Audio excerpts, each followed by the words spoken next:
Good afternoon, race fans, and welcome to the show. I'm Brett the Jet in the booth with Turn 3 Racing Network, and tonight we have a good one here. It is the World 300 coming at you from Charlotte Motor Speedway. This one should be a good one, as well as I believe it's the longest race on the schedule. We are going 200 laps here tonight, which will make it the 300 miler. Of course, here, name of the game is going to be dynamic track, dynamic weather, and dynamic time of day, as these guys should just start getting racing into nighttime by the time they take the checkered flag. So going to be a lot for these drivers to juggle each and every lap. Looking at the World 300 last season, it was actually the 11 cars started on the pole, picked up the win. Kenny Reel, that being the driver of picking up the win last season. Kenny, of course, not here tonight, so we will have a new driver to add to the trophy of a World 300 winner. The only driver that finished in the top 3 from last season was the 97 machine of Jeff Pogo. Pogo, of course, tonight racing for that championship lead, as well as maybe a little bit more. That's because we got something cool up our sleeve. We got the Noble 5 race event. It will be tonight, of course, at Charlotte, then at Pocono, Talladega, Dover, and then Hotlanta will be the 5 tracks for that. We'll talk a little bit more about that during the race, but here tonight, practice wrapping on up, and we get ready, head down trackside to go do some qualifying action. Of course, 5-minute qualifying, 2 laps here tonight. Of course, then taking your best of those 2 laps, and that will set tonight's starting grid for the World 300. We got cars rolling off onto the speedway here. I believe, let's see who that is.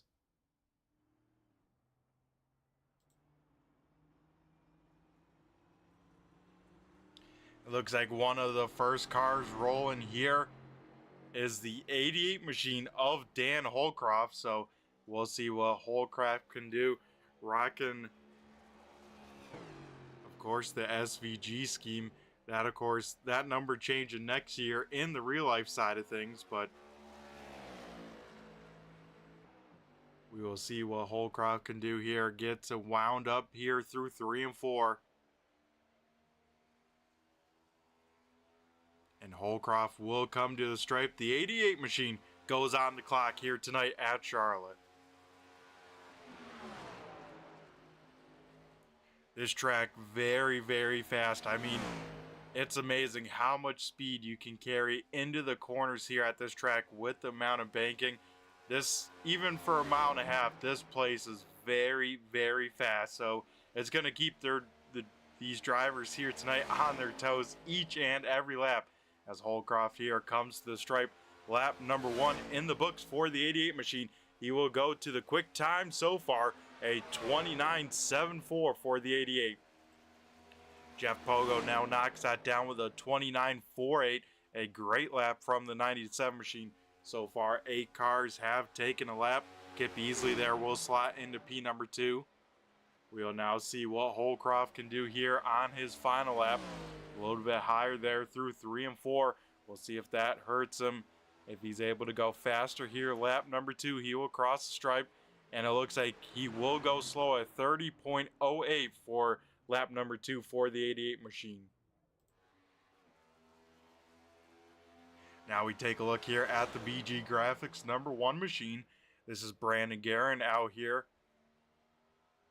Guerin on lap number 1, I believe, coming to complete that. So we will see where this one car will slot on in here on lap number 1. Seems like here tonight, lap number 1 is going to be the money lap here, as Jim Ott will slot to second. Chris Broger to P number 3 doesn't have to start to the back so far in this one. Anthony Caltoni there 4th, and Kip Easley rounding out the top 5 currently. Now I guess I was mistaken here. The one car did not take a time there, so we'll see what he can do at the stripe off of turn number 4 here. Carrying across the stripe will go P number 2, a 29.54. A great lap there from the number 1 machine. Looks like we got 3 more cars, make it 4 more cars out on track here trying to set a lap. So in theory, we should have 24 of the 25 cars here tonight take a lap here tonight in qualifying. Carrying off of turn number 4 for the final time here in his qualifying. He will hit the stripe, will not improve lap number 2, a 29.71.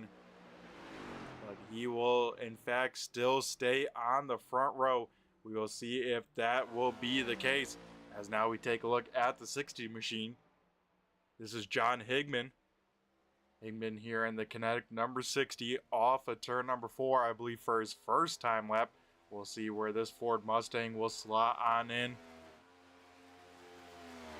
And Higman right there coming in late that lap to watch it, but he's able to jump to P number 3, a 29.55. So a great lap there from the 60 machine, as Connor Patton also will slot on in to P number 9 in the 37. So he will have a pretty good starting spot inside the top 10. Off of turn number 4 here for the final time in the 60 machine for qualifying. Looks like will not improve lap number 2 that we've seen all night long. Only a 29.90 for the 60 there. I think the only car still left at speed is now the 25 machine of Ron Holyfield.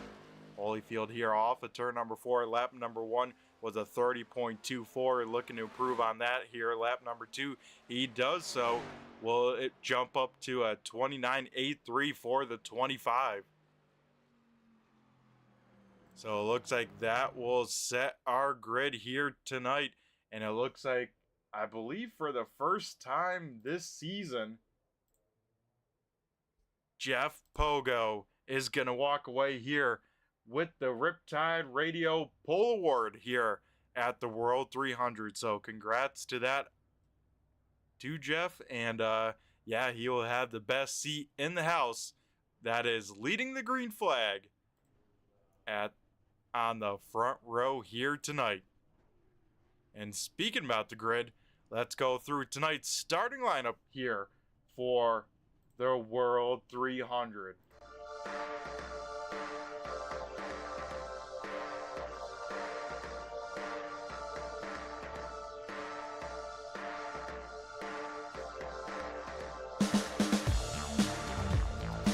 Here we go.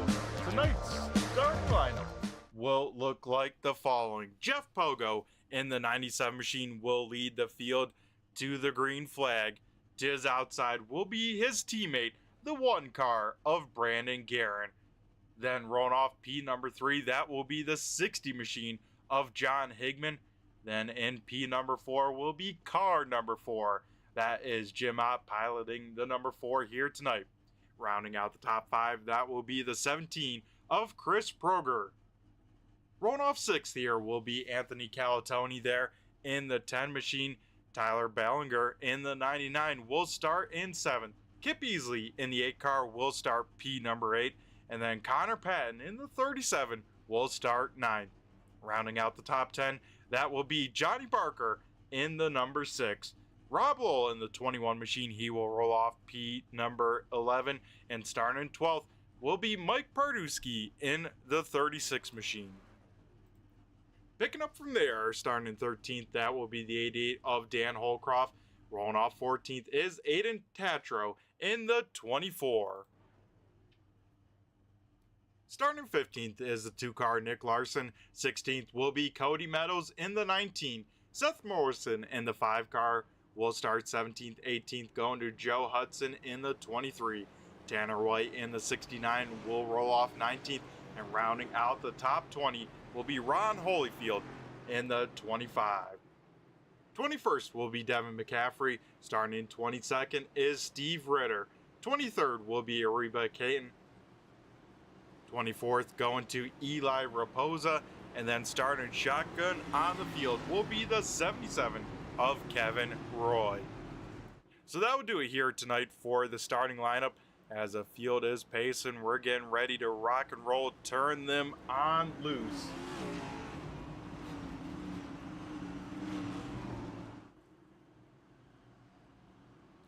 As everyone is jonesing right now because they know they could get a few spots here right on the start, but with a 200 lap race, man, it's going to be all about this strategy and what kind of pace are you willing to push these cars with these sets of tires here tonight.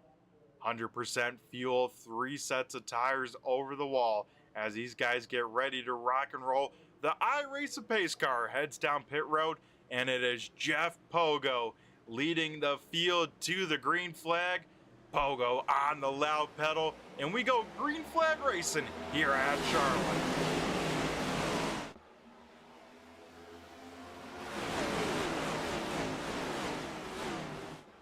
Field will dive down into turns 1 and 2 here. Jeff Pogo out in front by himself. Everyone else 2x2 for the most part. Looks like Chris Broger here in that bright yellow 17 machine, able to get clear from Jim Ott.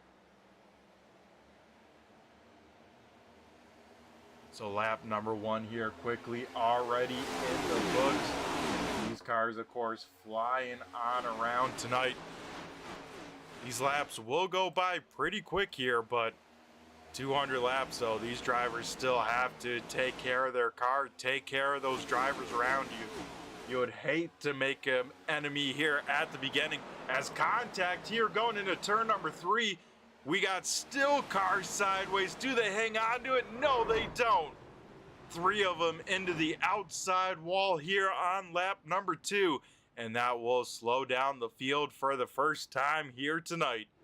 Now, I think that started with contact between the 36 and this 19 machine, as we see the 36 machine of Mike Pardusky with some heavy damage on the front end of that race car. So we will try and see what happened there as we take a look here at the replay, and cars already out of control. You can see Johnny Barker there drifting that whole entire corner. Then that 36 machine unloads on the left side and hard into the outside wall, collecting the 24 machine of Tatro as well. So we'll take a look here down the back straightaway. This is where things kind of kicked on off. So we'll try and keep an eye here. Oh, it might be actually the next lap, that is. As a little bit too far forwards, as cars already out of control. Man, still out of control. Let's see if this will catch it. Yes, it will. As maybe we'll just go a lap ahead, take our time with this, and let's see how this played on out. We'll keep an eye here on the 36 machine. Remember, next time by down the back straightaway is where the contact should happen.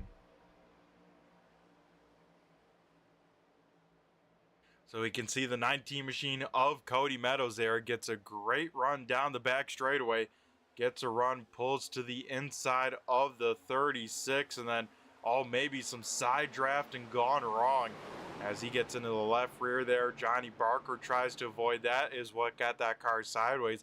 I don't think Barker there in the 6 has too much damage, but that probably not the case for the 24 or the 36, as all 3 of them down on pit road here. No one out of the car or anything like that. No one in the infield care center. So I think all these drivers still planning to race this one on out, even though a tough way to start 200 laps here at Charlotte.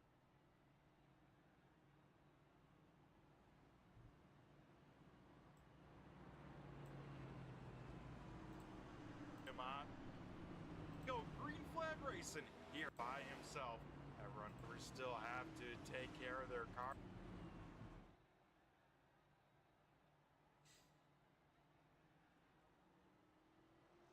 Alrighty, folks, as I believe, yes, it is. So lights will go on out. It looks like Jeff Pogo going to choose the inside lane here on the restart. So I'll move Brandon Guerin to the outside of the front row. Top three still the same from the first start, but the rest of the field starts to get a little bit more jumbled as we are re-racked, restacked, and get ready to get back to green flag racing here.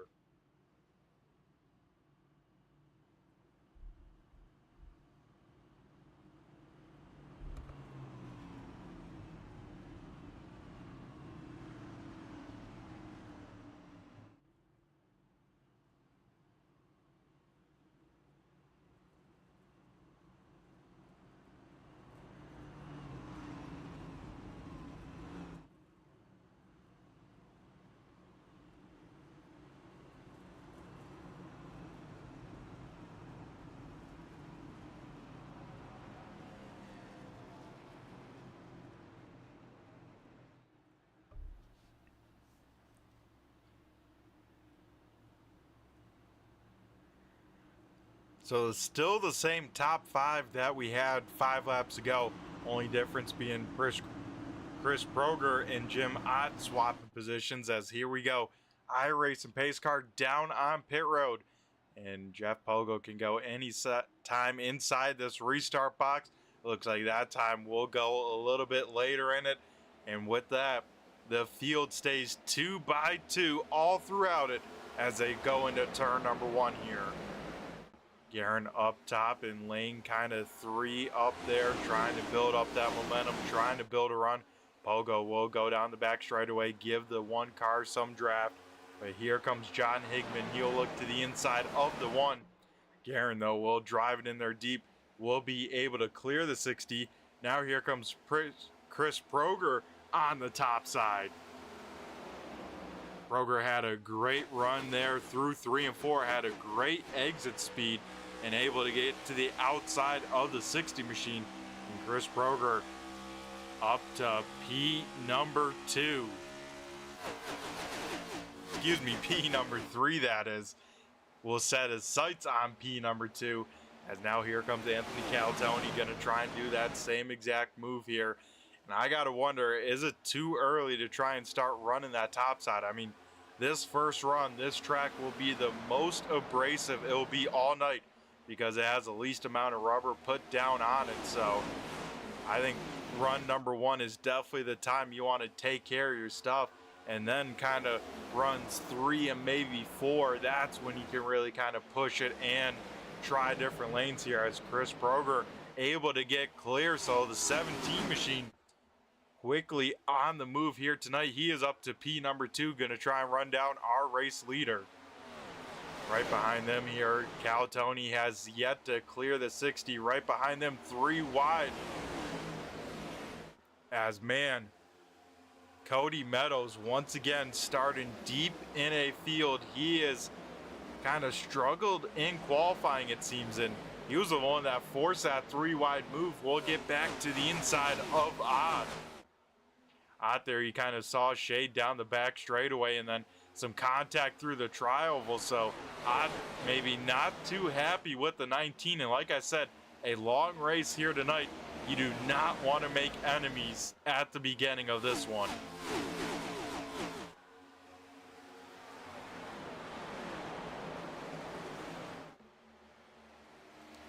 Another car on the move here up in lane number 2. That is the 37 machine of Connor Patton. So Patton, I believe his first ever start last week at Phoenix, making start number 2. And right now, a great start as he gets the wall there into turn number 1. Luckily, I think just a kind of light glancing blow. You can get away with a few of those here at Charlotte, but definitely wouldn't want to start dancing with that wall here on lap 11, though. As I was saying before, Pat, this is second race, I believe, for him this season here. And so far, starting off good, was able to qualify inside the top 10. Now running inside the top 5, but maybe not for long here, as the biggest mover so far of this race, Cody Meadows, trying to get around the 37 machine. Everyone else kind of strung on out single file here tonight. Only real battle on the speedway is what we're looking at, as Meadows trying to size up the 37.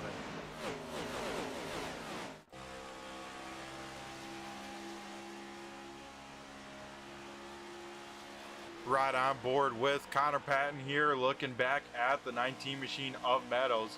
You can see those two different lines, how much Meadows can make up ground, at least entering on the low side, but then Patton gets that great run down off the back straightaway here, as these two will stay side by side through 3 and 4. Once again, that 37 machine gets a good run from that high lane exit here. It looks like once again going to stick to that high lane here tonight. So Patton might have found something that he has liked up top here. And with it, still hanging on to a top 10 run.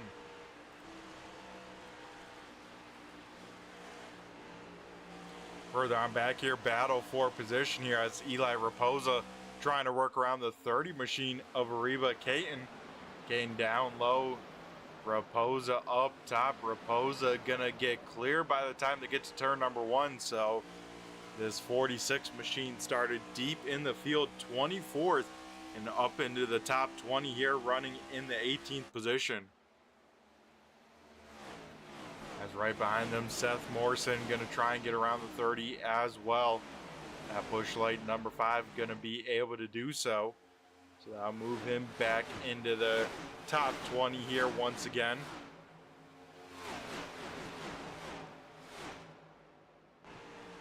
So it looks like this 30 machine may be struggling on pace just a little bit as they're currently run, as once again under some fire this time now from the 29 of Devin McCaffrey. McCaffrey, though, couldn't get the exit he needed off of turn number 2 there, so the 30 will hang on to P number 20 for the time being.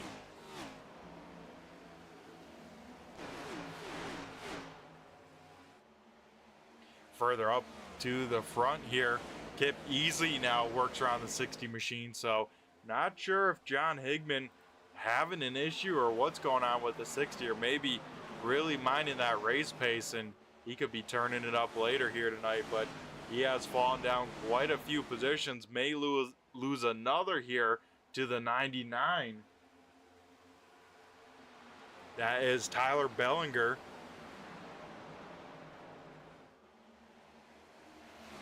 Bellinger able to get clear there in that Monster Energy 99, so he will be up to the 9th position. And interesting call here, the 30 machine might have an issue. We heard him call coming to pit road here, so maybe some sort of damage or that motor let go. As one car in the wall here, that is Anthony Calatoni.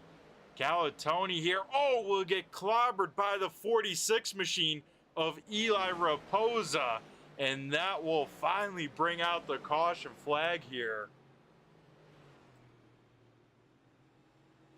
Wow, it's a tough break there for Calatoni. I mean, was already up into the wall, but then got absolutely smoked by the 46 machine. So we will kind of watch it in slow-mo here, and you see Calatoni way off the pace, and I think even the 5 car, Seth Morrison, will get some damage on that, but a huge hit there for the 46 of Raposa.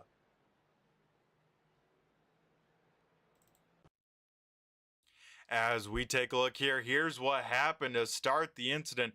Chris Proger into the back of Calatoni, so that is what sent then the 10 car up into the wall and the 17 machine sliding through the grass. I think he's able to lock it on down and prevent it from coming up into the field. Yes, he does. So Proger can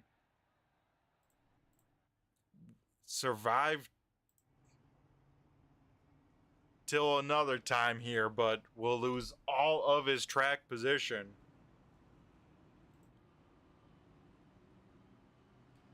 As we'll see if anyone decides to maybe try some fuel strategy here. That'd be the only reason to come on down pit road besides to get some damage repaired, as it looks like maybe just a few takers coming on down here from the mid-pack to maybe top off on fuel. Then we can see a lot of cars coming on down further on back with some damage. One of those heavy damage race cars being that 46. I mean, Eli had a huge hit there.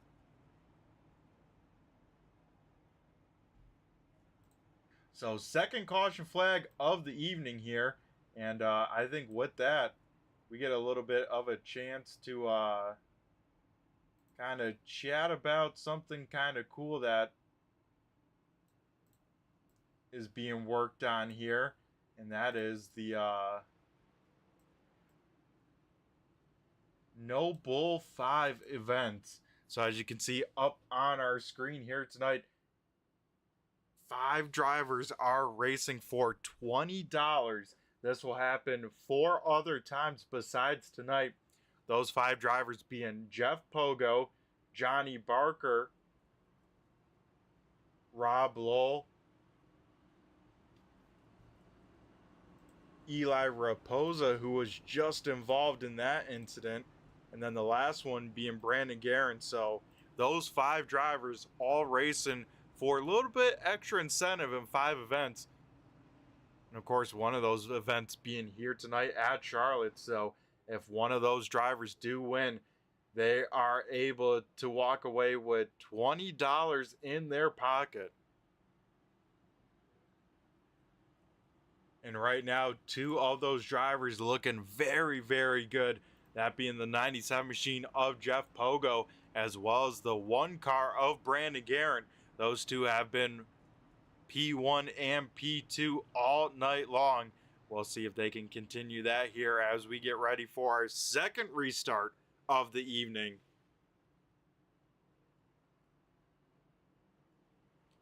So here we go. The field is doubled on up, and next time by, we'll get ready to turn them on loose here. 2 cautions here in about the first 20 laps.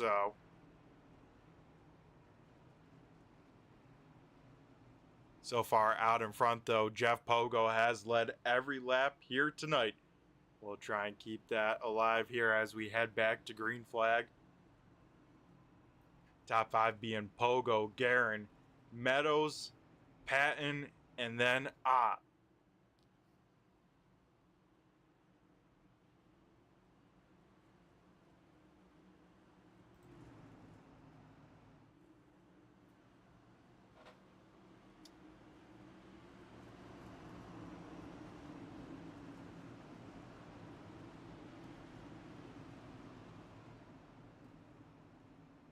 The field will now head off at turn number 4. The iRacing pace car heads down pit road.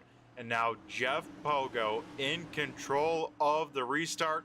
We'll see when he decides to fire that time right in the middle of the box. As Pogo will go up through the sequential gearbox. And we get these cars up to song once again. Pogo going to be able to get clear of the 1 car of Guerin.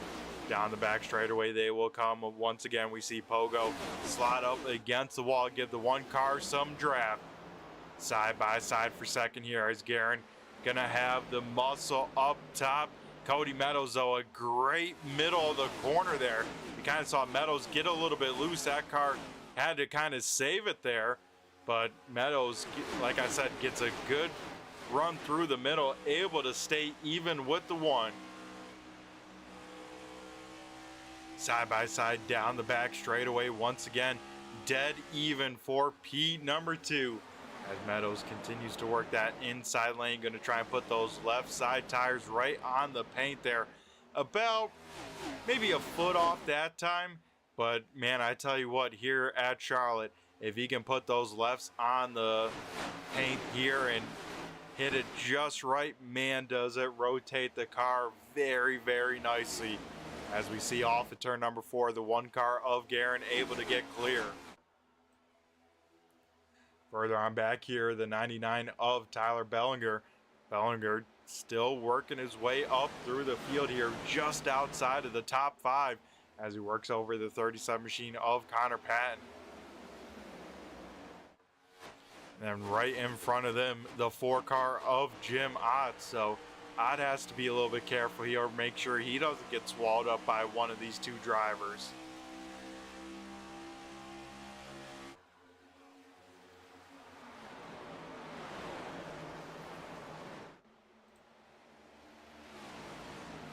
It seems like so far, pretty much every lap, this 37 machine has been running this second and third lane, and he has yet to move from there. Connor Patton still rocking and rolling up top, and now maybe able, yes he does, he's able to get clear from Jim Ott there off of turn number 2. So now Kip easily all over the back bumper there of the number 4 machine of Ott. I think Ott's managing that pace here right now, just trying to keep that race car underneath him, and then decide maybe here in about 5 or so laps tries to return up the pace and see what he can do, as you don't want to fall too far into the hornet's nest here, because that's where trouble will brew. As John Higman working his way back up through the field. So this 60 machine, we saw him really take it easy on the pace to start the race here tonight. Fell back to about 8th or so, now already up to 6th here, and now putting a lot of pressure there on Jim Ott.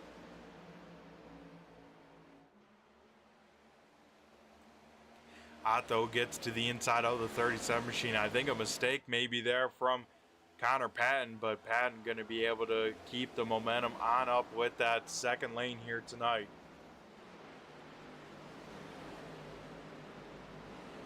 Best battle on the Speedway, that is what we're looking at right here. Ton of cars duking it out for position, because even right behind that kind of gaggle of cars, we have the 21 machine and the 99 side by side, and then right behind them the 2 and 23 as well. So Joe Hudson making his way to the top 10 the first time here tonight. So that 23 machine looking pretty sporty as well.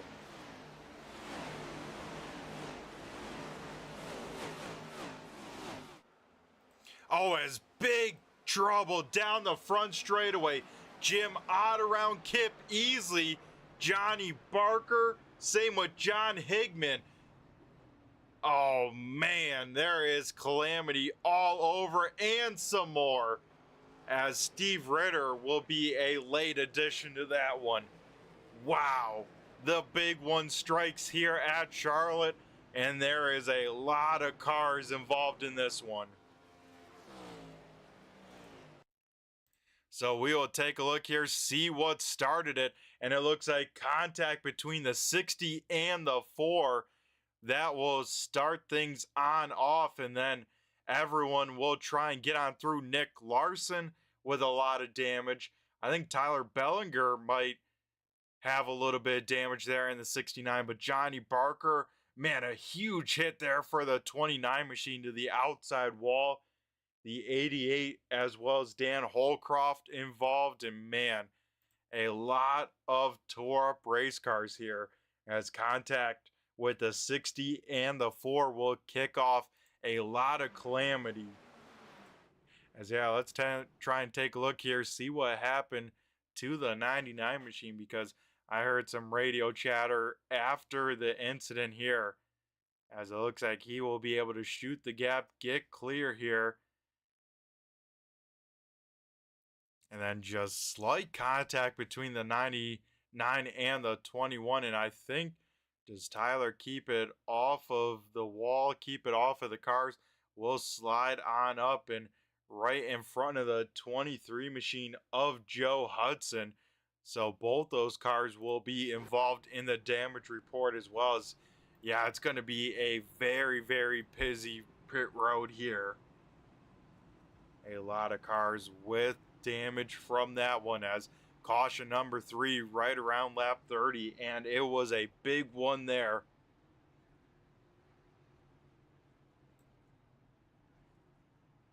We'll take a look one more time at it at full speed here and see what happened once again.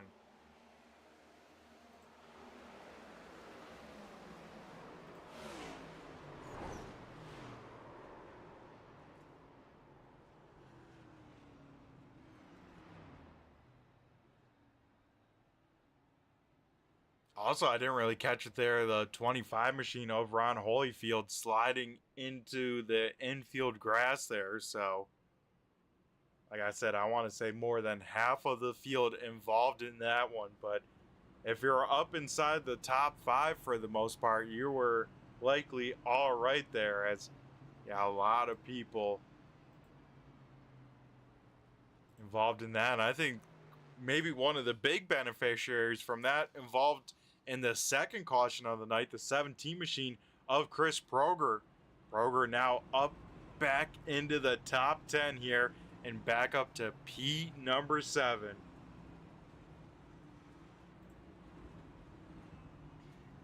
As good evening to you as well, YouTube chatters. How we doing here tonight?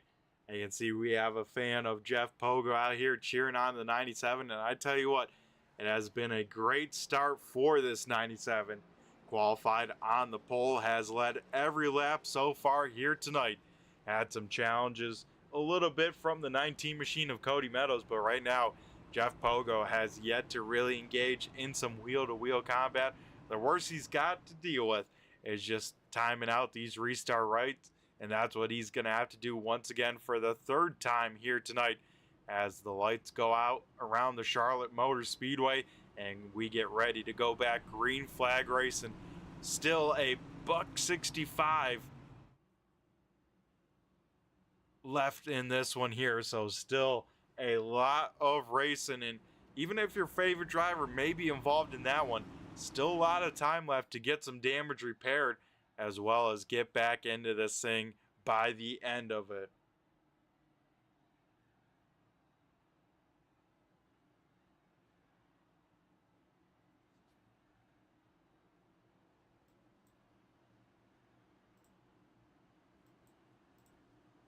Back into this thing by the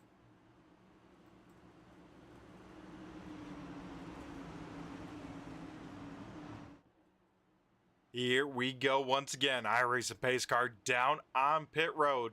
And once again, Jeff Pogo gonna fire on off. It looks like he will wait to the very end of the boxes. Cody Meadows able to roll on up. And Meadows will take over P number 2 by the time they get to turn number 1. So the drivers first and second in points sit P1 and P2 here tonight. Down the back straightaway, top 5, single file here. A little bit deeper on back here is where cars are side by side. Here we see the 69 machine of Tanner White making that outside work here. White trying to get around the 17 of Chris Proger. Proger down low, White up top. White has the advantage, and Tanner White going to be able to get clear down the back straightaway. Here comes now the 4 car of Jim Ott. Ott involved in that most recent yellow, probably on the better end of things, all things considered, with how many cars got damage, as he was the first car to get turned there, but was able to keep it out of harm's way here and able to race back up quickly right about where he was running before the caution. May have came down and took those tires. I think he did. So the 4 car trying a little bit different strategy, or maybe had the classic iRacing move of having those tires checked, coming down pit road for some damage, and then sadly iRacing taking a set of tires. So Jim Ott knows one thing: he has to make use of these new tires while he has them.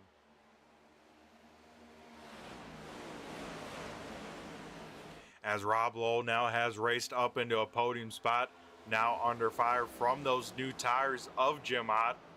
We'll go to the low side here through 3 and 4. About a half a car length off that inside paint here tonight.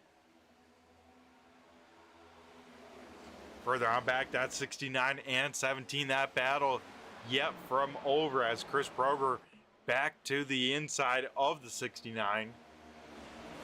Proger will get clear here off of turn number 2.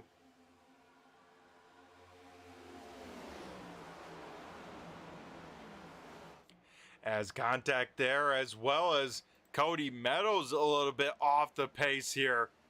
Meadows, his car looks a little bit slow here, as Rob Lowell gonna get on around him here, and Rob will go up to P number 2 for the time being. So that 21 machine went from under fire to being the one on the attack there. As it looks like Jim Ott will follow on by here. So Cody Meadows, his pace definitely a little bit off on that race car. You got to wonder, did he get a piece of the wall there off of turn number 2, or what happened to that race car? It looks like he has finally got that thing up to song once again as he closes on back into that battle right in front of him.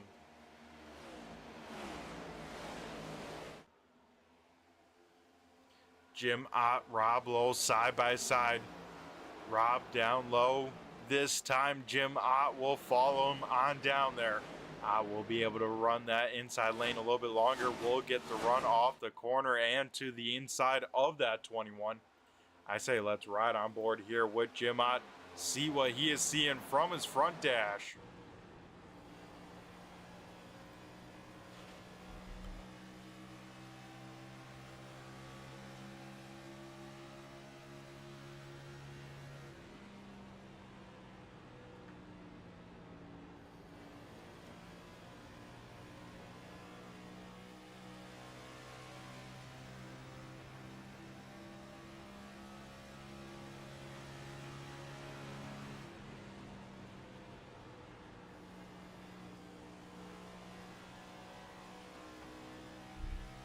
I will try the high side there in 1 and 2, but had to be a little timid on the throttle once that 21 kind of gave him some dirty air right in the middle of the corner, right when that 4 car was going to try and cross on over.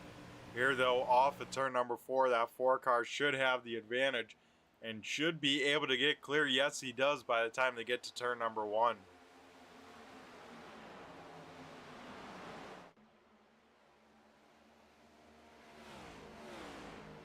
So the top 3 here tonight starting to check on out from the field as they have about a second advantage over this battle here as Brandon Guerin under fire from the 99 of Tyler Bellinger. So Bellinger involved in that yellow kind of late in that one. Looks like that damage not hurting that car too much as he is able to get to the outside of the 1 here in turns 1 and 2. He will try and get that thing rocking and rolling up in the high lane, keep that momentum, and he will do so. So move the 99 car up to P number 4.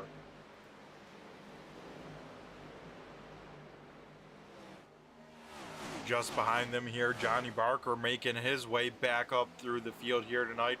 Barker started in 10th, I believe, involved, yes he was, in that first incident.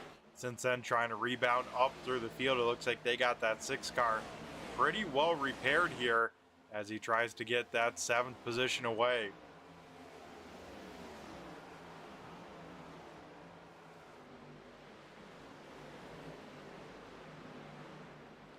Off of turn number 4, Barker going to be able to clear from that bottom side. Now here comes the 23 machine of Joe Hudson. He was another one that we got to keep an eye on for these long run paces. That 23 machine seems to have kind of this tire wear thing figured out as he once again continues to work his way up through the top 10 here tonight. Right in front of them, Connor Patton trying to put some pressure here on the back bumper of the 1 car and try and get a run there off of turn number 4. Will do so. In fact, we'll get to the right rear quarter panel as Brandon Guerin will try and keep this 37 behind. And pretty soon here, the 6 of Johnny Barker, you can see him getting very close now to this battle.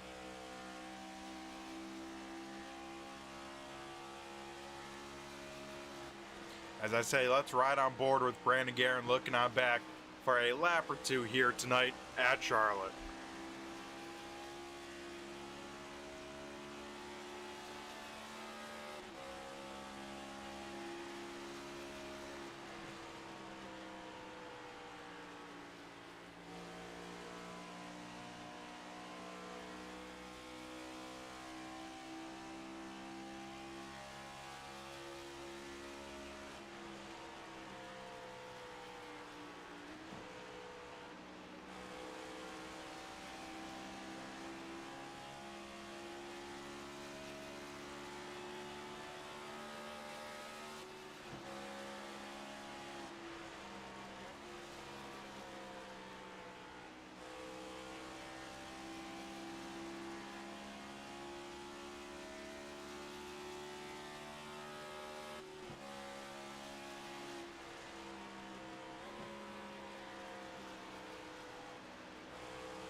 As we come back here to live racing action, Jim Ott now our new race leader. So Jim Ott with those fresh tires has taken over the point over Jeff Pogo and Rob Lowell in the top three here.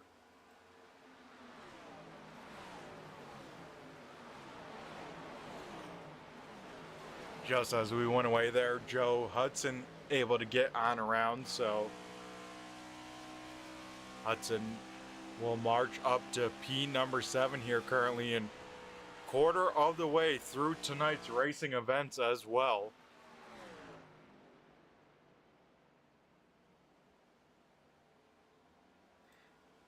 Oh, as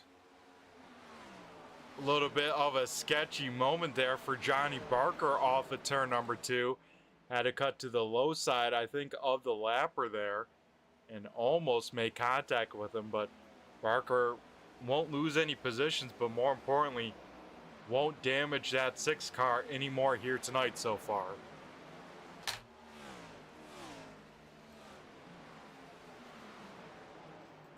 Yeah, Cody Meadows definitely has something wrong going on that race car. Meadows has fallen back all the way now to 14th out on the Speedway. So if you guys remember, he was up as high as P number 2 at one point, I think, to kind of start this green flag run. We've been green flag now about 25 or so laps, and Meadows has fallen all the way outside the top 10 and could be in jeopardy of falling outside the top 15 here. So definitely something awry there in the 19 machine. He's probably hoping for a few more yellows here tonight to get that car kind of repaired and back on the pace.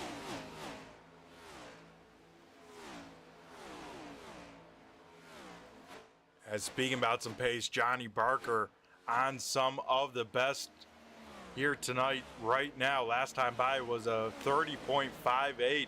The only car faster than our race leader on those slightly fresher tires, Jim Ott, with a 30.54. So this 6 car, Johnny Barker, you better watch out. If there is long runs, this 6 car very, very good at being there at the end of them. He just has to have old lady luck on his side a little bit, especially coming down pit road and kind of the whole pit road procedures. But if he can nail those, man, we better watch out for the 6 car by the end of this one.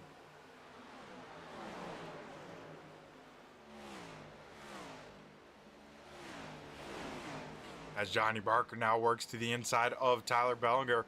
Bellinger gets a little bit loose on corner exit there. We saw a car wobble, some smoke in front of them. I think Rob Lowell may have gotten a piece of the wall there off of turn number 4.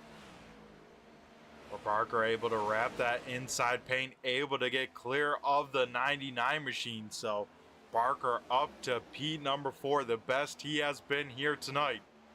And it starts with the long run so far here, about 30 laps now done under green flag conditions here.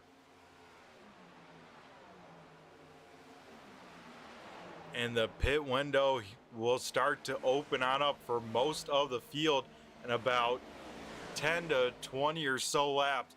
And then pretty much anything from there, you want to try and split this race up into kind of quarters if you can. Because I don't think there's quite enough fuel to split this race in half. So if you can't do half, you know, right around lap 65, lap 70, 75, 80, depending on your pace. That's where you'll want to go to here tonight. As now the 99 machine under fire, Connor Patton able to get on around. So Patton back up into the top 5 in this 37 Exalta machine. Like I said, probably didn't have the showing he wanted last week at Phoenix, but here tonight, at 37, able to qualify inside the top 10. Now currently running inside the top 5 as him and the 6 car running down the 21 right in front of them.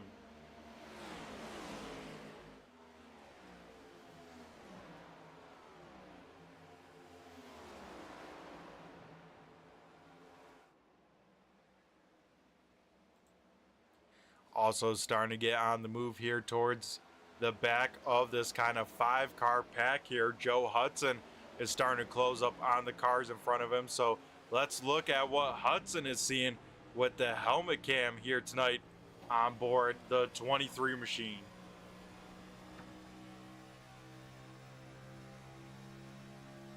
As we heard, some cars here shifting here tonight, one of them being the one car of Brandon Guerin. But it seems like Joe Hudson not really shifting, at least not yet, that is.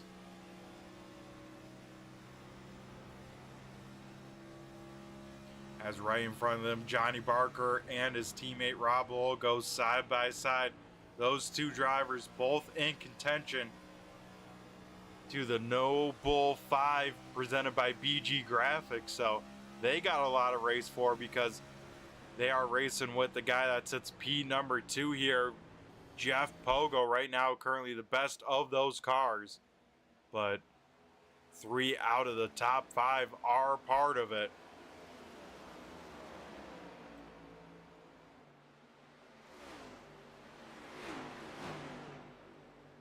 Now we see Kip Easley here, that wounded number 8, staying up and out of the way. Always some good sportsmanship there. And all the time here with this 802 group. As we see right behind them, Joe Hudson able to take advantage of that timing of the lap car. That 23 machine able to get around the 37. Let's see how they work over now the 36 of Pardusky. Patton will go right against the fence there in the 37 machine. We'll try the Kyle Larson line, as looks like Pardusky will stay down to the bottom side of the racetrack. Bellinger might have to shoot the middle here or back on out of it. As no, that isn't the case. Connor Penn going to be the first driver down on pit road. So he said, hey, using that top lane like we did at the start of this run, we want to come down on pit road here early. I like the call from the 37, because he's probably like, man, this car isn't rotating anymore. Let's, instead of lose a ton of time, let's be one of the first down on pit road. Now it is Joe Hudson here trying to work around the 21 machine of Rob Lowell. Those two will get close to each other a little bit on corner exit. The 21 might just breeze the wall a little bit.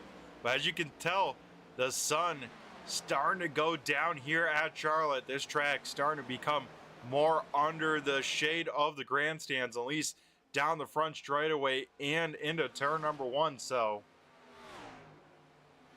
these guys definitely will be racing into nighttime here tonight.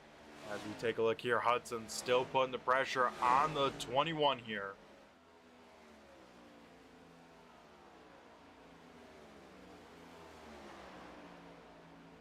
There's a battle for Pete, number 4 here, and another good battle out on the speedway once this camper decides to get up and out of the way. That was the 25 and the 17. It looks like Holyfield and the 25 machine will get clear of the 17. As Joe Hudson may have had a moment. No, he's coming down pit road here. So a 23 here on lap number 70 down on pit road. Looks like he is down and away.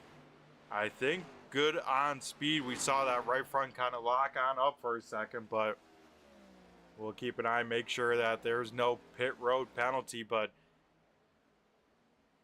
here we go. The guy that led the field to the green flag, Jeff Pogo, making the call to come down pit road. So P number 2 coming on down this time by, and Pogo makes it look nice and easy there. That pit stop nice and safe. He didn't have to push the envelope at all and does exactly what he needs to do. Out in front, our current race leader here in the World 300, that is the 4-car of Jim Ott. Ott last down on lap 30, so he can probably, man, if he can kind of stretch it 80 laps, he could almost touch a one-stopper from here on out. It's going to be very close, and he would have to save a lot of fuel, especially in run number 2. I don't know if that's in the cards for the 4 machine, but if it is, man, what a strategy it would be from Jim Ott. Seth Morrison here in the 5 car trying to get around the 1 of Brandon Guerin. Those two will go side by side down the back straightaway. There we hear the call from the 17 machine of Chris Proger. Proger going to be diving down onto pit road this time by. That body armor number 17 able to get down pit road nice and safely. And one car we haven't talked about at all here tonight is that Chili's number 77, Kevin Roy. Roy started 25th here tonight, dead last on the field. He has made his way right around the top 10, currently inside the top 10 with this pit road cycle. As now we see the GStone 21 machine of Rob Lowell. He is down on pit road. Same with the 25 as well as the 17 machine. Oh, it looks like Chris Proger. Nope, he's down and away nice and safely. So he is all right there. Just want to make sure he didn't get a pit road penalty of any sorts. But as the sun continues to set here and we get into the golden hour, Jim Ott currently leads the way. That time by, we see the 1 car of Brandon Guerin peel on off down on pit road.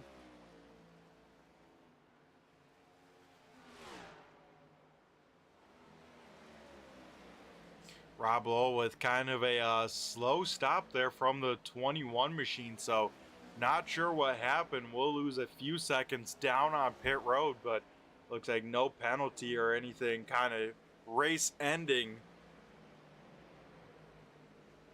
But spent a little bit extra time in his box. Maybe, I mean, it could be the classic Charlotte hazard where it's kind of a concrete pit stalls that it is very tough to kind of come to a full stop in your pit box without being too far to the left, too far to the right, or being too far forwards, as any of those will have you readjust your car on pit road and try and get it to go back straight and in an acceptable position for your pit crew to work.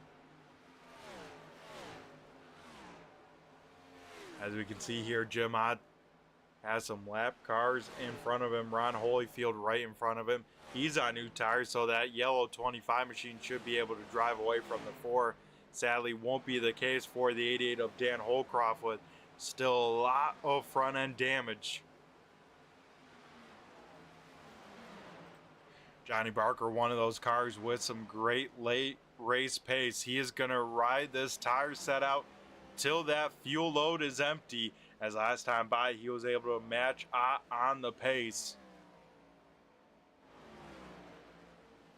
As though Johnny Barker may have taken tires under that last stop, has right about the same pit time as Jim Ott. So maybe Barker and Ott both took tires and said, you know what, maybe we can make it here on a 1 stop if we really save a lot. Currently the first car 1 lap down, that is this 37 machine of Connor Patton. I say with the field spread on out as they are. Let's take a look here at the track map here on the right. So whatever car we're looking at will be highlighted green. And then of course our race leader, that 4 car of Jim Ott, just going into turn number 1, whereas Patton off of turn number 4 and now to the stripe. So the drivers that did pit are going to have a long way to go to kind of get their lap back the hard way. So it's really going to come down to a change of hands for this race lead once everything kind of sorts on out with pits, with the full pit cycle, let's say. As Tyler Bellinger down on pit road, so the 99 getting his service done and out of the way. Looks like the 46 of Eli Raposa down on pit road.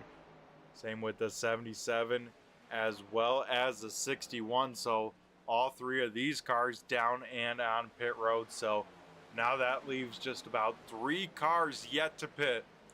That being Johnny Barker, Seth Morrison, and Jim Ott, our race leader. Ott's still running some decent pace of 30.78, but the guys on new tires, like Jeff Pogo, Connor Patton, Joe Hudson, those guys are in a 30.2 to a 30.4. So each and every lap, Jim Ott stays out on track. He loses about half a second to those cars that pitted. Oh, as I think we get trouble on the speedway. Yes, we do. Kevin Roy stopped off of turn number 1, and that will bring out our 4th caution. And if there's guys that wanted to see that caution, it was those guys that stayed out. Jim Ott, Johnny Barker, and Seth Morrison catch a big break here tonight. As we take a look here, see what happened to the 77 of Kevin Roy. And it looks like Roy just gets those bumps going off of pit road. That gets that car to bounce on around. He keeps it up and out of the way, but with him stopped near the racing surface, that is what drew out this 4th caution flag. So the long run will come to an end. About 50 laps done in succession there.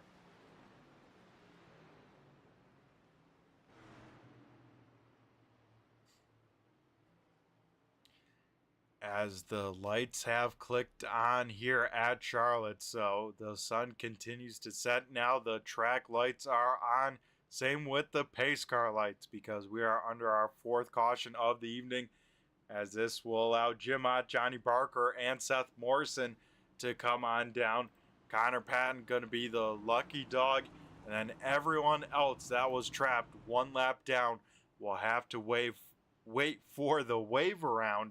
That, of course, comes out with 1 to go. So if I had to make an educated guess, I would have to say that we'll have an extended caution here to let everyone catch up to the back of the field. But with us having kind of a calm pit road here, let's go over to our partners over at Premier Setup Shops for a quick word from them.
As yeah, wow, what a great camera shot there. Getting a face full of a spectator here. But yep, you're 100% right. They can't go 120 without stopping. But with Ott pitting around lap 30, I was like, maybe they could push it to 120 if they filled up and could maybe stretch it. But that all goes out the window here with this caution. And pretty much this, well, for sure this whole field has to now stop at least one more time, as the field will get waved on around here. Everyone will try and get up to song and go flying by the pace car.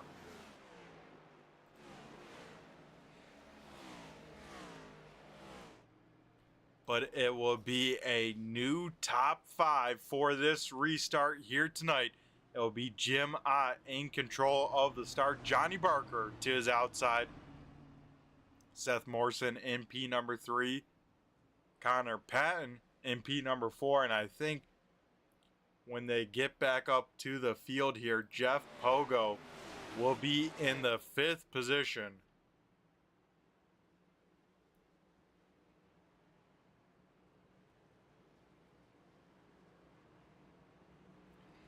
As yeah, they get to go try and sort themselves out here pretty quickly. As lights are out, we are going green here, at least at the moment, off of turn number 4.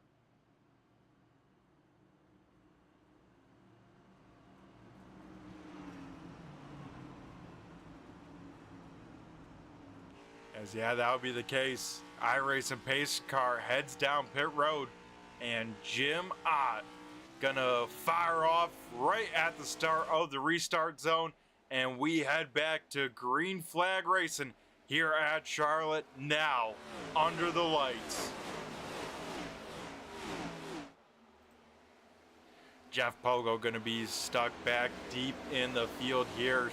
He will try and work his way up through a lot of lap cars in front of this 97 because he has to go all the way. He's in turn 3 and 4, whereas 4th place just coming off of turn number 4 here. So Patton able to get around the 69 machine of White. White, of course, I believe at the moment going to be 3 laps down here, so at least all the cars in front of this 37 here are for position.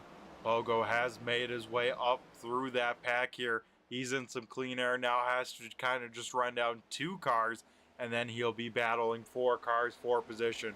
Joe Hudson, the next highest runner, currently trying to slice and dice his way up through there. Same with that Monster Energy 99 as well.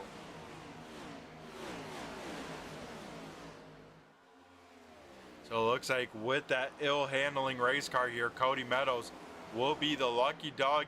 No, he won't. That'll actually be the 30 machine of Caton. So Caton will have to hang on to this position in case any more yellows come on out here tonight. He would be in that lucky dog position, but out in front, these two checking out from the field, Jim Ott and Johnny Barker, have over a second advantage over now Connor Patton up to P number 3 here.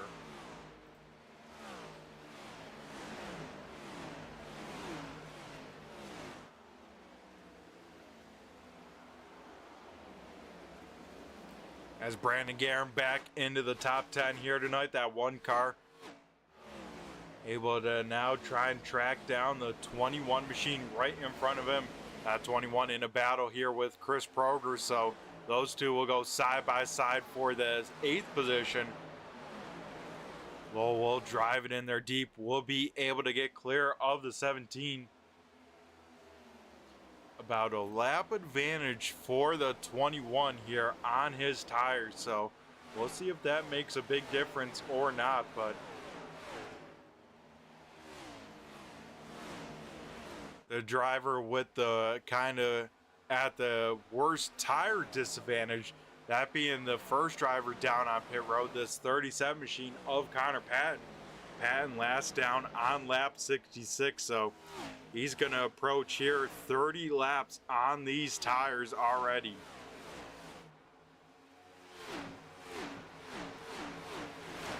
Jeff Pogo now has no lap cars between him and the cars for position, as Pogo will try and now run down this 5 car of Seth Morrison.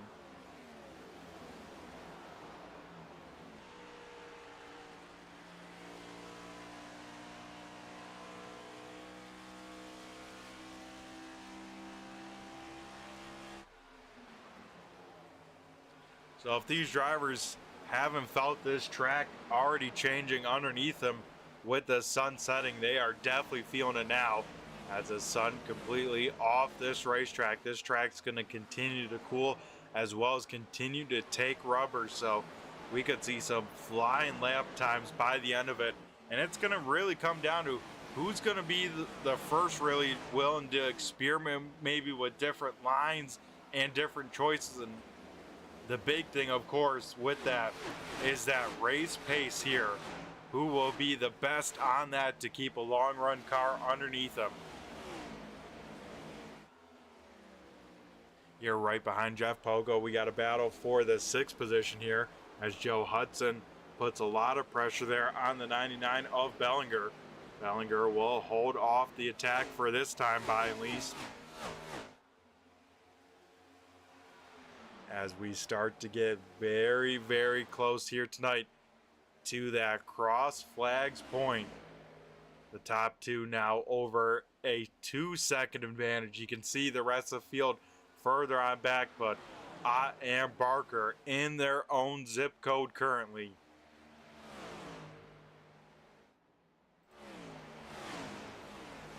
Jeff Pogo here on the attack, trying to get around that 5 car. Will try and do so by the time they get to turn number 1, but looks like won't quite clear him here, so Pogo will have to rip the top side at least through 1 and 2 here. And it looks like that 97 will bring the 99 car along with him here, so Bellinger back into the top 5 once again here tonight.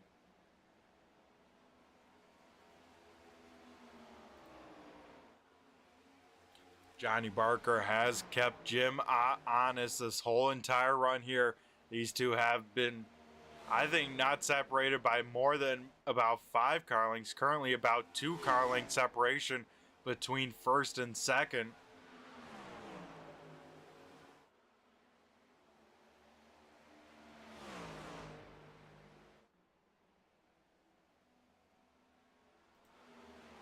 As a little update here for our Lucky Dog runners, it is currently going to be Kevin Roy in the Lucky Dog seat.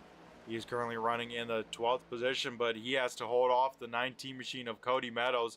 And Meadows still not quite on the pace there with the 19, so I don't think that car fully fixed here tonight. But Kevin Roy sits in a really good spot in case there is another caution here tonight, but the field already getting very, very spread on out, so it might be a tall order to have another caution flag fly.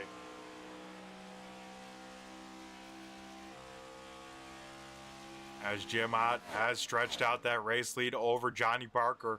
Barker didn't get the greatest turns 1 and 2 there. With that, Barker falls out of the draft of our race leader, and this time by our race leader, Jim Ott. We'll see cross flags here tonight at the World 300. Halfway down, halfway home.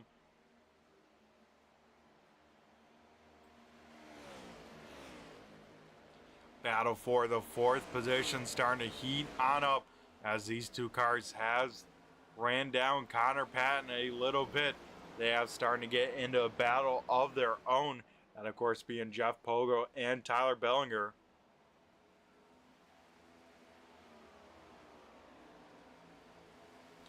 Bellinger all over the back bumper here of the 97 machine. Let's ride on board with Tyler, maybe with the roof cam here, looking on forwards to those other race cars right in front of him.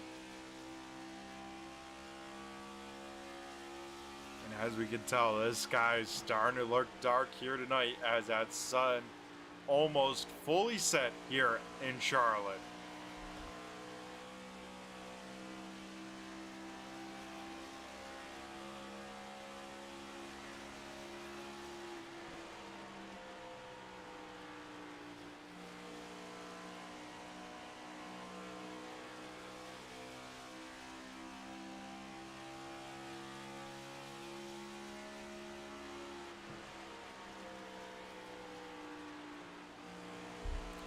Jeff Pogo now will try the move here on the 37 machine. Bellinger will get a good run. Bellinger will get to the outside of Pogo down the front straightaway. So that's how quickly things can flip here, folks, between you being on the attack versus you being on the defense. As cars once again spread on out on the racetrack, let's take a look at that track map here. As we see Holcroft here heading to pit road once again. And this time this field definitely packed on up pretty nicely here, but those top 2 in their own zip code as this battle for 3rd rages on here. Bellinger down low, Patton up top. Bellinger able to get clear there off of turn number 2. and able to slam the door shut on the 37 machine. So he has about the second newest tires out on the Speedway this 99 car does. So able to make those pay on off by running up to P number 3 where he currently sits.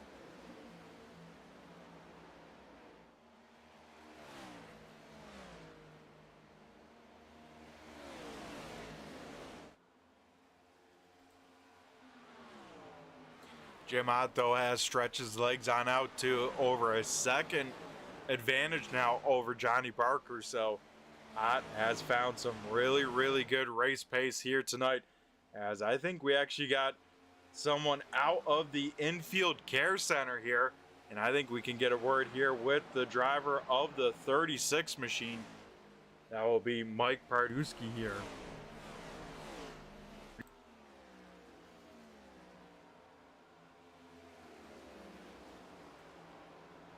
Hey Mike, do you got a copy? It's Brett the Jet in the booth here. Oh, how's it going there, Brett? Oh man, we're not doing too bad ourselves. How you doing here? Tough way to be though, out here outside the infield care center. Yeah, no, we got spun a couple times tonight. Can't seem to get out of these races clean, so it was fun while it lasted, about a half a lap, and then, we were just trying to repair damage after that and just couldn't quite get there. Yeah, and I mean, your night started off rough right from the get-go. I mean, involved in that 3-car incident early on. I mean, what'd you see from your point of view? Yeah, I think you called it right there on the replay when you went back and looked at it. Car got a good run to me, went to the inside, and then he just kept drifting up and up and up, and didn't stop drifting up and caught me in the left rear. I was just trying to save it, minimize damage to myself and other cars going through 3 and 4, and just couldn't do it. So I feel bad for all the other guys that got caught up in that. Then a few laps ago got hit by the same guy. So that's just racing, I guess, though. Yeah, and I'm sure that guy not gonna be getting any Christmas presents from you this winter. Oh no, I think he's gonna get some coal in the stocking. Yeah, that is for sure. But yeah, Mike. It has been a tough couple races for you. I mean, what do you think you need to kind of get things turned on around? Because it seems like no matter where you start, it seems like, man, trouble will find you out here on the racetrack. I'm glad you see it, too. It's not just me, but that seems to be the case, man. Busch race went the same way, got turned on the first lap. It's just tough, man. It's fun racing with these guys, but just, we all make mistakes, and I'll own up to my mistakes, too. But I seem to be on the wrong end of most of them lately, so we'll see. Off to Iowa next week, short track, so I'm sure that won't be much better, but yeah, and hopefully it'll be fun at least. Yeah, and hopefully you can do some sort of rain dance or something to have Lady Luck at least on your side of Iowa, right? I'll go out there and shuck some corn before the race. I'll do a corn dance. There you go. Because how do you feel about these next-gen cars at short tracks? Either people really like them or really hate them. How do you feel about it? I'm still wrapping my head around them. I don't, I've been out on iRacing so much just because of wheel problems and finally getting back into it. So I ain't really ran these cars that much, but I know New Hampshire we had a good car, and again, same story there. But it'll be interesting. It seems each track is pretty unique in these things, how you run them, the setup. Still trying to figure out how to get a good setup in the thing just to make it last longer. It'll be interesting. I do like Iowa and ARC. I just ran there, and officials had quite the good running there, so we'll see how it goes. Yeah, that place is always very fun. I at least think Brett, so. Congratulations on the win on Friday. Hey, thank you, Mike. I appreciate it. That was definitely a fun race there. I'm sad that you couldn't be a part of it for longer because, man, when they got those green flag runs, man, that was a bunch of fun. Yeah, we got those a couple of early ones, then long green flag runs, which is nice to see. Good racing for sure. Yeah, that it is. It definitely puts the kind of the race back into the hands of the driver versus up on top of the pit box, right? Oh, absolutely, absolutely. Alrighty, well, awesome stuff, Mike. It was great talking to you. Sorry about your luck here tonight, and yeah, hopefully that turns on around. But before we let you go, my man, anyone you want to give a quick shout out to on the broadcast? Oh, who I got to shout out there? shout out Cody Meadows, great driver, number 19. You know, just happy to be around him every week. Who else? Tanner White, 69. He's real good. Well, not really, but he knows that. He's my buddy, so I can say that. But not really, man. Just happy to show up every week and have some good racing for as long as it lasts. So appreciate everyone that shows up. And I appreciate you for all the work that you do. Alrighty, awesome stuff. Well, once again, Mike, sorry about your luck here tonight. Like you said, hopefully you can get that corn dance done next week and get some lady luck back on your side, my man. Yes, so you take care. All right, you as well, man. Thank you.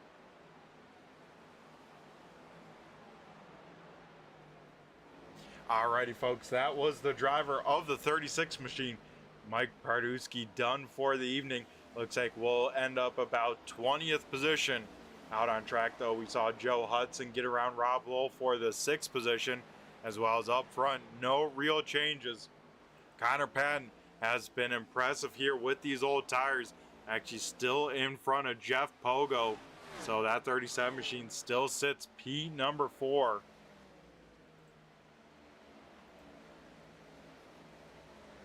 As a little bit deeper in the field here, Brandon Guerin able to get around Chris Proger, but now Proger back on the prowl. He is all over the back bumper of the one car, excuse me. So there's a battle for the 9th position out on the speedway.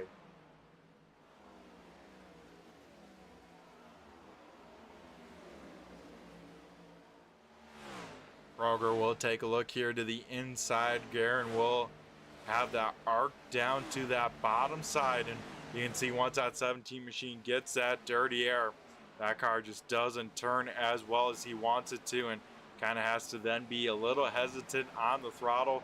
That draws him back further from the one, as we see Rob Lowell getting around Joe Hudson. So Rob back to P number 6 here, as these two very, very similar pace. Looks like Hudson won't try the crossover. Will roll in line, at least for the time being. Out in front, though, Jim Ott, about 80 laps in this one. So we are starting to get very close to that final pit stop. It pretty much, if someone really wants to save, they could come in this time and make it to the end, maybe with some saving, with some clutching, shutting off the race car. But that's a lot to do in these race cars, especially with already shifting up through the gears if you need to down these straightaways. So I have a feeling everyone will probably pit around lap 120 from there. They are good to the end. Excuse me, 130 that is. And then, of course, with that, building on that, you can pick and choose. If you got a good long run, you'll wait till later in the run if you feel like your tires are going away, or one of the first to come on in. Like Connor Patton, he'll be one of the first to come in this time around. As Jim Ott, involved in that 4th caution of the evening, was able to rebound after that, and he has been the car to beat. Has taken over the lead right around lap 50 and has since yet to look on back. Johnny Barker, though, has eaten away into Ott's lead just a little bit inside of 1 second. So Barker looking pretty good, and right now Barker sits with that extra $20 from the No Bull 5 presented by BG Graphix.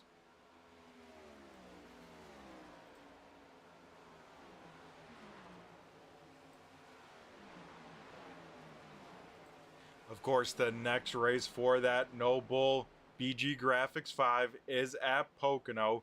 Then race number 3 will be Talladega. Race number 4 will be at Dover.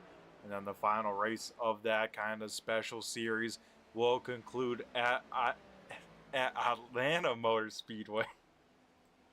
Oh, man. We're already getting tired of broadcasting, and we still got 75 more laps to go. Hopefully my brain can take this last little bit in stride, because I still got a quarter of the way still left to go.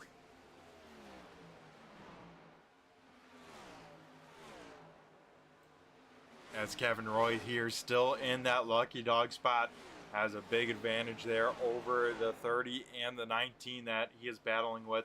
Those two cars just coming off of turn number 2 by the time he gets into turn number 3. So a straight away straightaway advantage for Roy with that lucky dog here.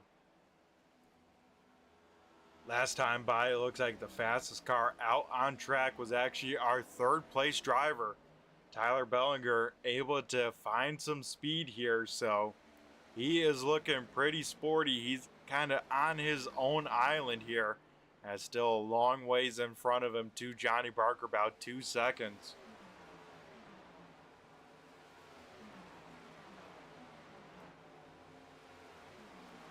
Ron Holyfield here working over Chris Proger. This is a battle for a top 10 position. Last car on the lead lap, these two guys are, and looks like Holyfield will get on around him on the high side. So that 25 machine during these long runs looking halfway decent here.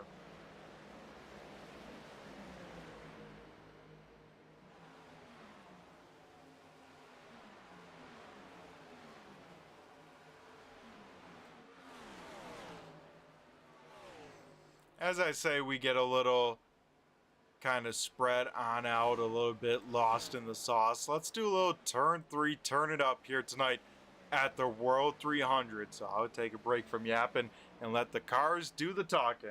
A little turn 3, turn it up.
Back here to live racing action here, and the only real battles going out on the speedway here is Ron Holyfield continuing to run down more guys.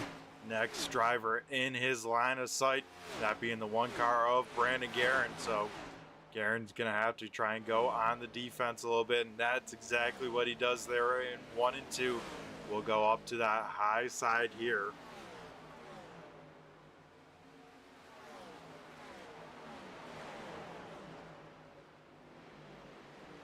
Looks like both those cars going to run that high lane there through 3 and 4.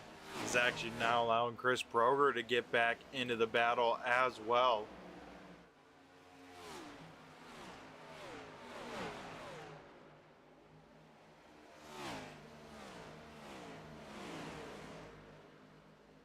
Holyfield gets a good run there through 1 and 2. We'll try the crossover. We'll go to the inside here down the back straightaway.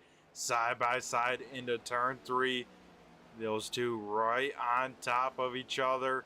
No contact between them. And we see our first taker under the green flag.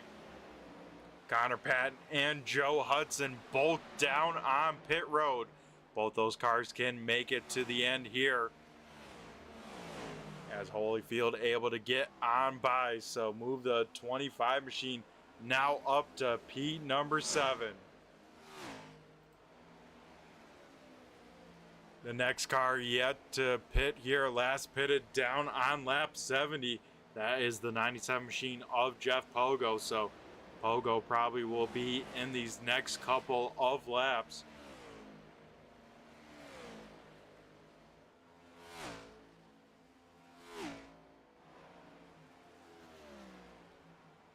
As heartbreak on pit road, Connor Patton, I believe, speeding on pit road He is still down on pit road, so he will lose, I think, about 2 laps in total. Will be at least 1 lap down when everything cycles on out.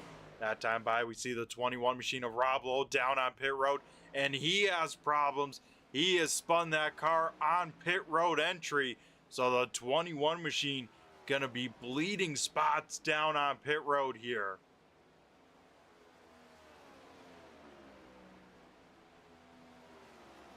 Johnny Barker here currently working over some lap traffic. That is Cody Meadows. Meadows came into tonight tied with Jeff Pogo. And of course, if they finish how they're running, Pogo would reclaim the points lead here tonight. But that's the interesting thing with these points here with this 802 Winston Cup Series. They have a reset, and it will reset the top 15 in points. So that's where you want to try and be. You know, if you have the luck of maybe Pardusky, you still have a shot to walk away with a championship. You just got to get old lady luck on your side at the right time.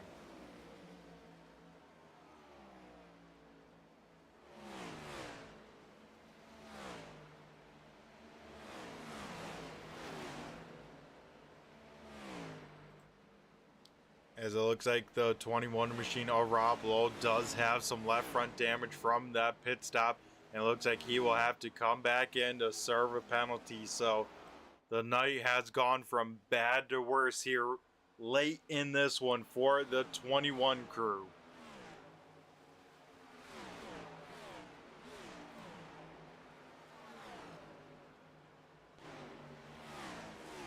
We'll keep the eye on Jeff Pogo. When does this 97 decide to come on down pit road? He'll probably be one of the first in the top 5 with a shot at the win down on pit road.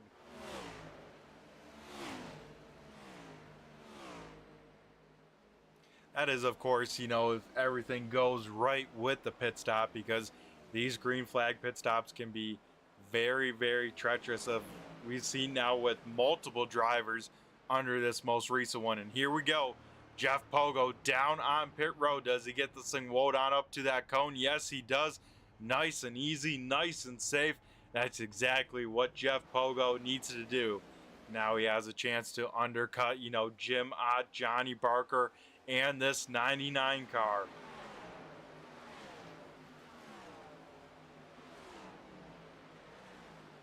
Now the question is, how quickly do these top 3 react to that 4th place car jumping down on pit road?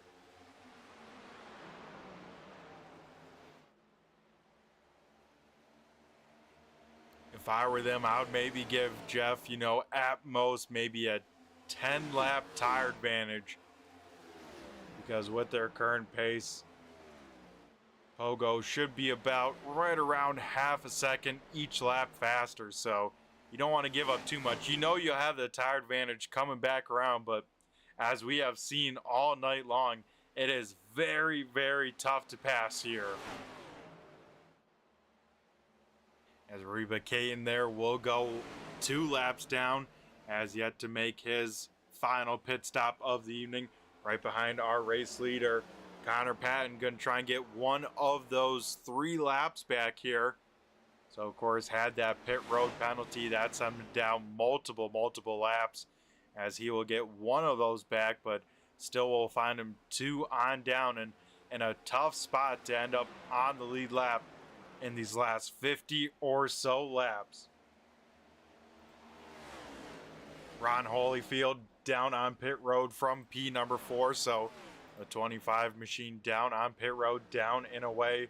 Looks like a nice, safe, easy stop. That's what you need from here on out, as he'll try and get that car up to speed, as now we continue to wait and see when our leaders decide to come on down. Last time by, Jeff Pogo ran a 29.54, so over a second faster than our race leaders. Of course, Pogo still lapped down when, I should say currently as they run, but of course when pit cycles finish on up, that won't be the case, as you see Pogo about half a track back from our race leader, Jim Ott, of course, right across the stripe that time to start lap 145. Pogo just going into turn number 3 there. Chris Proger down on pit road, same with the 1 car of Brandon Guerin. So now that will leave about 4 cars yet to pit, and that is our top 4 currently. Jim Ott will stay out for yet another lap, same with everyone inside this top 4. Seth Morrison being the 4th and final car yet to pit here in this number 5. So he was one of the cars that ran the last stint long, able to get that caution at the right time. Gonna try and see if lightning will strike twice here.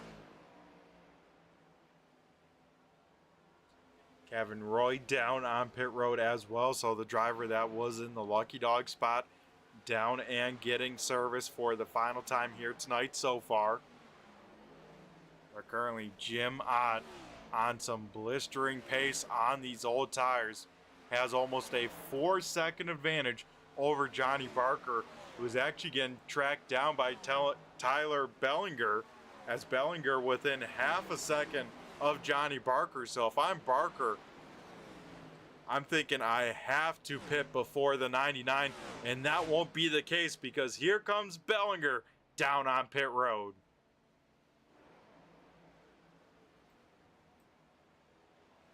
So it looks like the 99 down and safely on pit road. Now it's only a matter of time before this top 3 decides to bring it on down pit road here.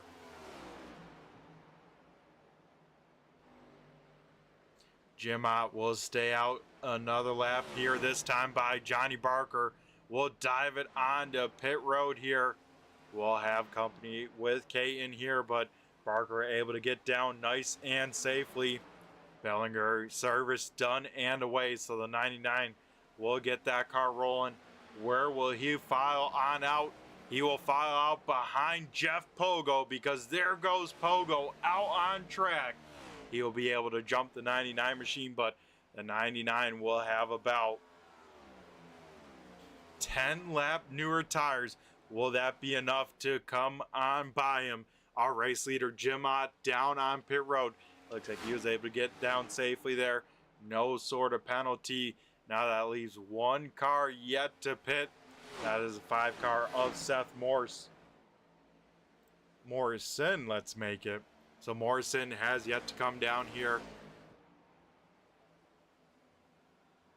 Everyone else down and away. And when Jeff Pogo pitted, he's going to cycle on out right with our race leader, Jim Ott. Ott will start to roll from pit road here. He will try and get that car up to speed through 3 and 4, but you can see Pogo just going through this corner. Has to make quick work of this 5 car and try and chase down his teammate, Jim Ott, that just pulls on the backstretch. Right behind them, contact Johnny Barker and Joe Hudson. Hudson will get clobbered by Ron Holyfield. Kayan will get a piece of it as well, and Guerin somehow will shoot through the middle. And right at the end of pit road and green flag pit stops, we get our 5th caution of the evening. So that started with, I saw smoke up at the top of my screen there, and I think it started with Johnny Barker and Joe Hudson. So Hudson already coming to a stop there. We got to back it up a little bit more, see what happened between the 2 of them here. Let's slow it on down and let's take a look, see what happened to bring out our 3rd caution of the evening. Johnny Barker on slightly newer tires than Hudson, but Hudson gets the car sideways down on the apron, and Johnny Barker, kind of an innocent bystander to the 23 machine of Hudson.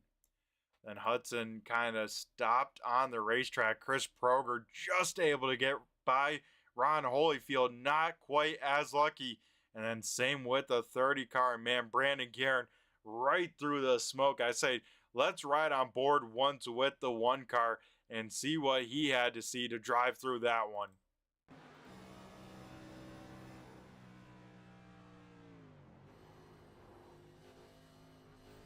Man, cars slipping and sliding all around that 1 car, but Brandon Guerin able to bring that thing home in one piece. An interesting call here, folks. Jeff Pogo down on pit road and will get full service to the 97. So he was able to just get back on the lead lap, but will take off about a few lap old tires and slap on a brand new set here.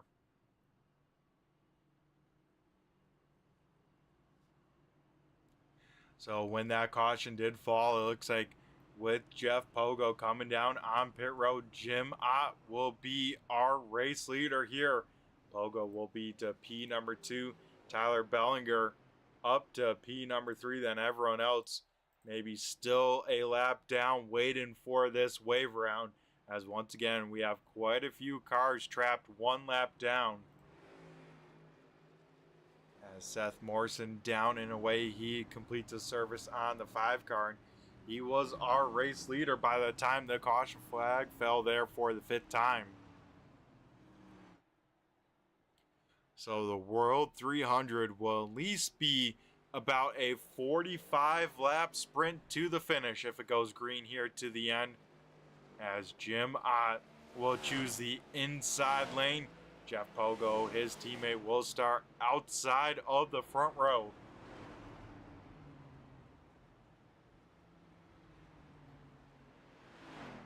As everyone else trying to catch this field, trying to get into the right spots here.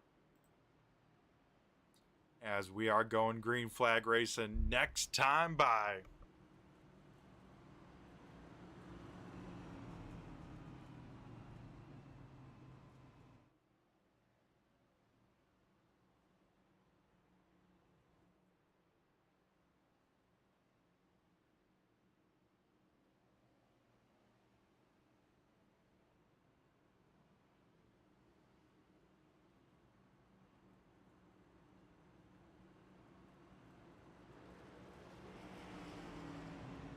So it looks like it's going to be a mad dash to that lucky dog spot, because I believe I'm seeing it right. Only 6 cars on the lead lap with that timing of that caution flag. But here we go.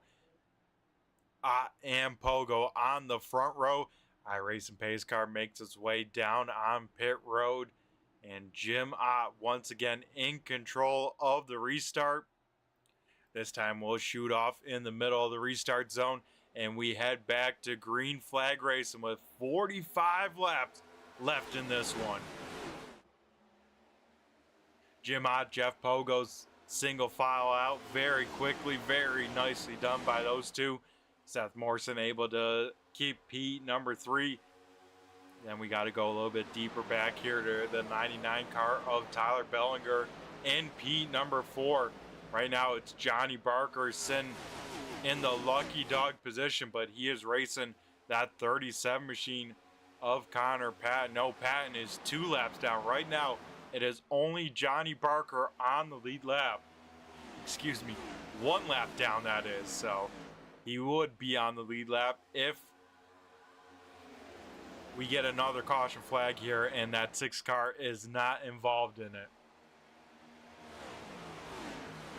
Looks like days are done for the 25, the 23, and the 30 machine. That will probably make up our 13th, 14th, and 15th finishers. Last time by, fastest car on the track, fastest lap by anyone of the night. Jeff Pogo just threw down a 29.24. This 97 machine is looking very sporty, but he's got his toughest pass in front of him. That being his buddy and his teammate, Jim Ott.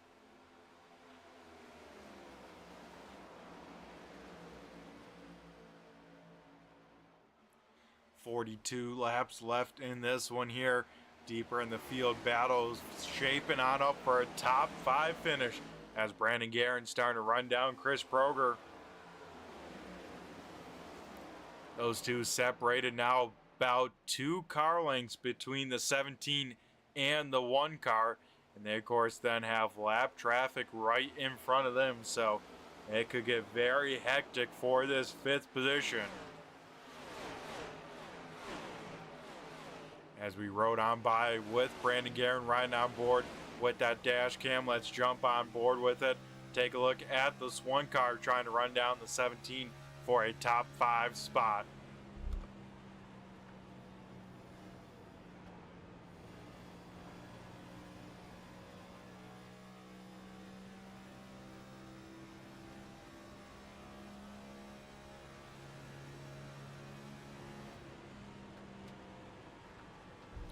Up in front of them, you can see some intense battles for cars that are trapped a lap down or more.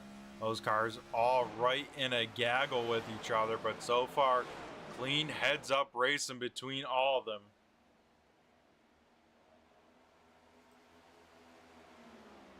Oh, they're off at turn number 4. The 6 car of Johnny Barker will get a big piece of the wall there. Hopefully that doesn't affect the handling of that race car all too much. But up in front here, Jeff Pogo starting to put some big time pressure on Jim Ott. Pogo to the inside for the race lead. Wow, he was sailed in there and get clear. Off of turn number 4, Jeff Pogo back to the point.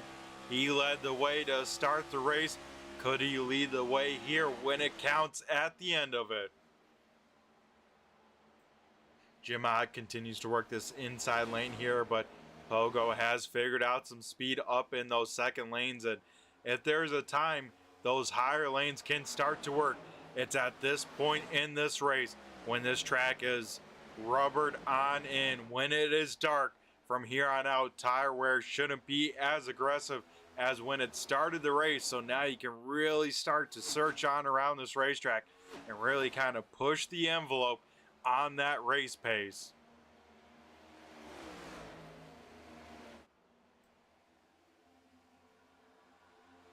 Tyler Bellinger up into the podium spots here, was able to get around Seth Morrison for that 3rd position. So that 99 machine once again showing very strong long run pace here. I think you just may run out of time to run down our top 2.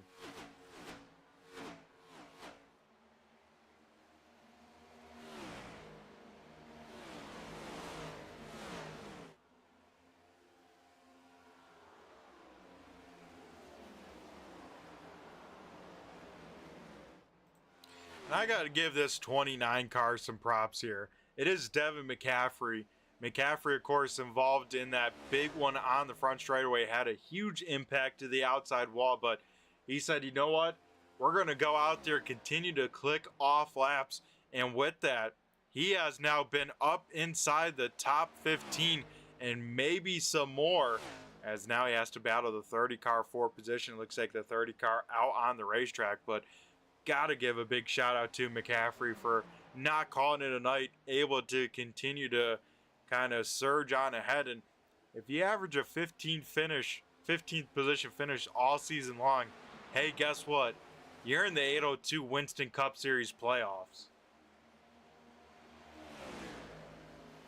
As we look back up towards the front of this race here, Jeff Pogo continues to pace the field, but Jim Ott once again all over the back bumper of our race leader. So now Ott says, hey man, it's now my turn to start to apply some pressure.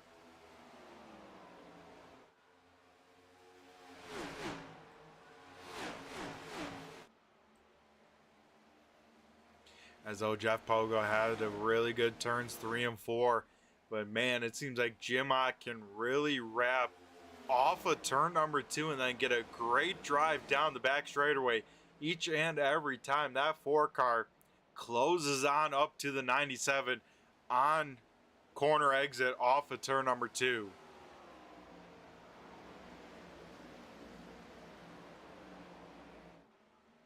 as we're about 7 laps away from our countdown clock. That kicks on over with 25 to go, and then we start counting down each and every single one of the final laps here tonight. But man, this race has been a wild one. We've seen some big ones, some single car incidents, and then green flag pit stops, both times being ended with a caution flag right at the end of the green flag pit cycle. But man, I tell you what, Jim Ott, he has figured out something. Let's ride on board with Jim Ott here and see what he is doing, especially off of turn number 2 here.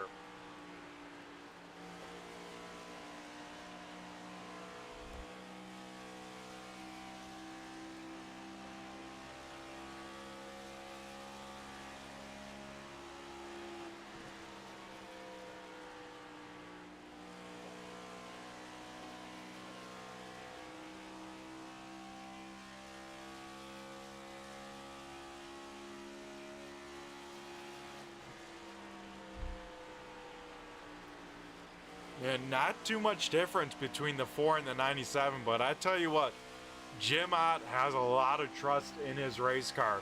I mean, that's because he is driving this car in very deep into turn number 3 here. And then what I do like from Jim Ott here is he's a little bit lower than Jeff Pogo, at least in 1 and 2.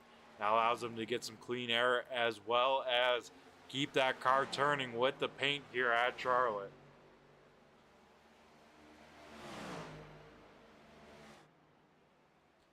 Those two pretty much identical lap times within a 10th of each other out in front. Once again, that is the same time by, that time by at the stripe.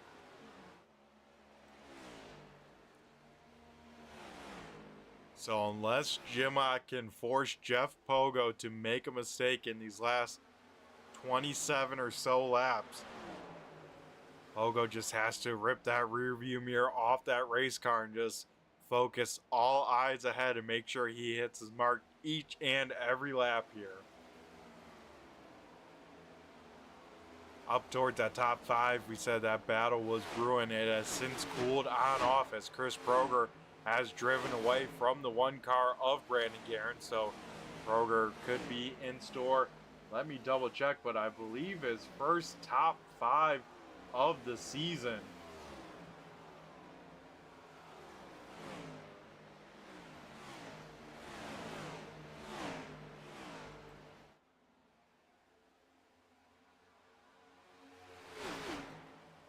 As yeah, he has not had a top 5 this season. A great way it would be to kind of shake off some of that bad luck. He's another one that seems like has been involved in quite a few stuff, and have been chatting with him outside the infield care center.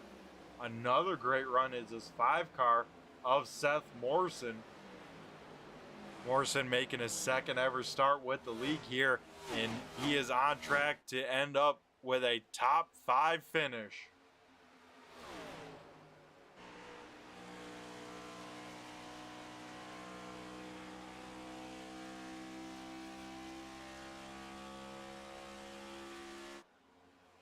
As out in front though, Jeff Pogo leads the way, looking for his 8th career win. That would tie him with Johnny Barker with 8 career wins in the 802 Racing League. This time by, we go to the countdown clock. It is now 25 to go at the stripe.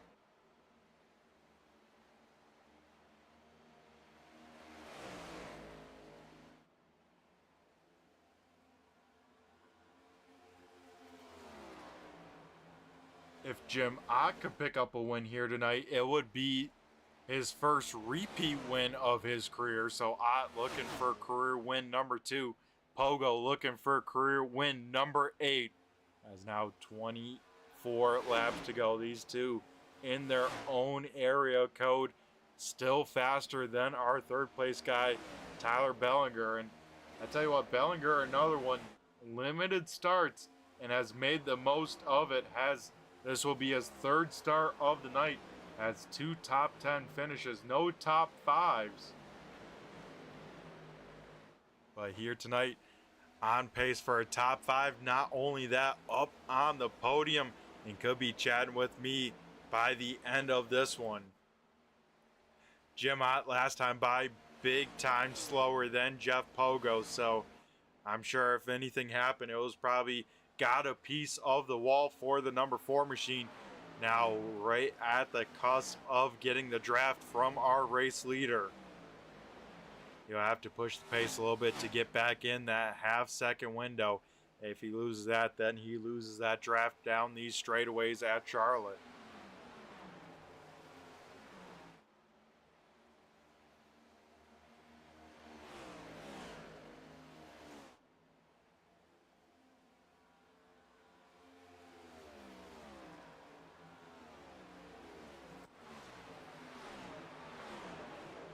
And with the field spread on out, once again, we'll take a look here at our track map, and you can see everyone kind of running their own pace. Everyone maybe just trying to get this very, very long race done and over with.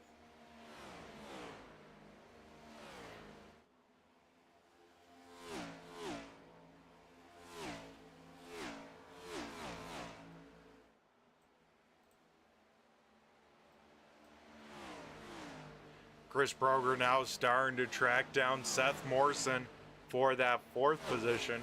Those guys within 5 car lengths of each other. You can see the battle on screen, that Busch Light number 5 and this Body Armor number 17 machine.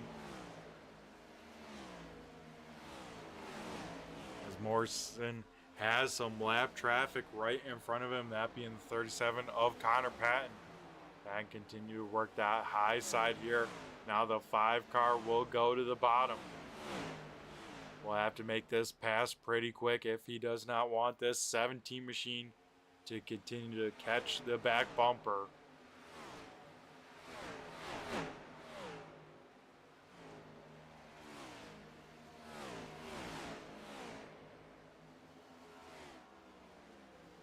Looks like those two pace about even, so things kind of cooling on off once again, both at the front and that 4th position. So with that 18 laps to go, I say let's turn it up one final time here tonight at the World 300 at Charlotte.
Alrighty, we head back live here, and Jeff Pogo this time by at the stripe. We'll see 15 laps to go left in this one. Jim Ott has been holding strong since falling back to about 0.6 of a second back. He has been able to run right there, so Ott's looking pretty good for a runner-up finish, all things considered, if there's no more cautions. And Tyler Bellinger looking for his first ever podium here with the 802 iRacing boys.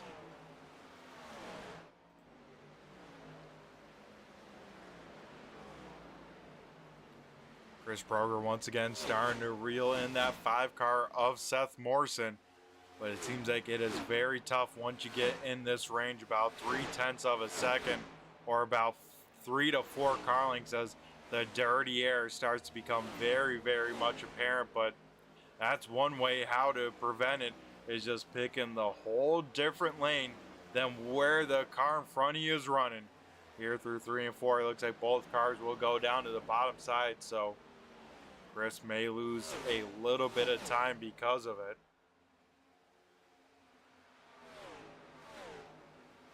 But both these guys looking for some career best finishes so far this season. As Roger gets a great run through 1 and 2, able to wrap the bottom side. He will get a run, take a peek to the inside of the 5. Will dive back in line, get a little bit of that draft there right at the end of the back straightaway. But here we go once again, working side-by-side contact between the two of them as Chris Proger and Seth Morrison make contact there. And I think the 17 machine of Proger has some decent right front damage. I don't know how that 5 car didn't end up spinning. Wow, a big moment. Crisis averted there for those two drivers. I'm sure even with the race they're having, they would rather just see this race go green to the end, because like I said, both of them are sitting in some career best finishes. Out in front, Jeff Pogo starting to stretch it out about a second advantage, but Tyler Bellinger within a second of Jim Ott for second place. So it is going to get very interesting to keep an eye on lap times and see if this 99 has enough time to run Jim Ott on down. He needs to be at least a tenth faster each and every lap. That time by Bellinger was only about half a tenth faster, so he needs to be a little bit quicker than that to run down the 4 before the end of this one, because that time by 2 open palms from the flagman. It is 10 to go. This time by for Jeff Pogo, it is now single digits to go. As we cross the stripe, it goes down to 9 to go here tonight.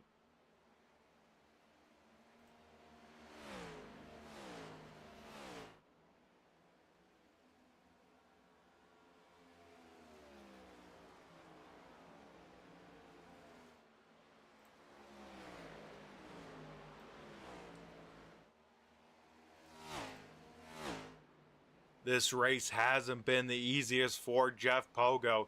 He did in fact lead the field to the green flag, walked away with that Riptide Radio pole award here. Led the field to the green flag, led about the first 40. Then his teammate, the guy that was running second, Jim Ott, on a different tire strategy, being involved in that caution, able to run down, take the race lead. Then Jeff Pogo comes down, gets a caution after he's down on pit road. He's able to get the wave round, get back on the lead lap. Since then, had to start in the Hornet's Nest, in with lap cars, able to make his way up through that. Then drive his way back up into the top 5. Was in a good spot, pitted early once again under the green flag pit stops. That time the caution comes out a little bit later, able to stay on the lead lap. And then under that caution, Jeff Pogo decides to come on down, take his set of tires, and has since not looked back once he got around Jim Ott for that final time.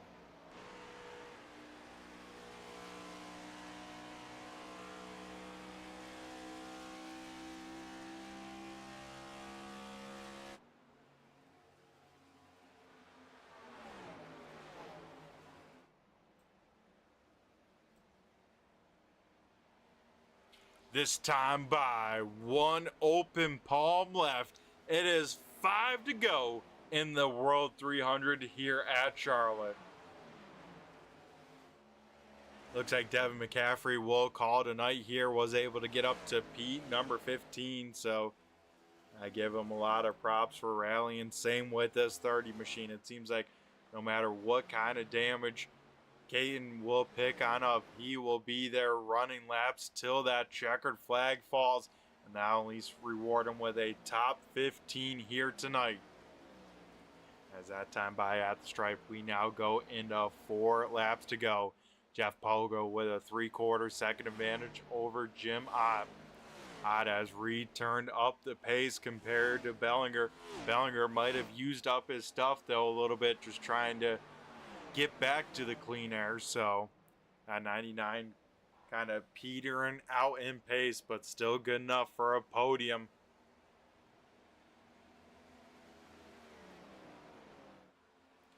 As Jim out will get around the lap, traffic Kane will stay up and out of the way. So like I said before, I'll say it again, appreciate the sportsmanship of the lap cars here. And it just goes to show you how much respect is out on the racetrack between these drivers.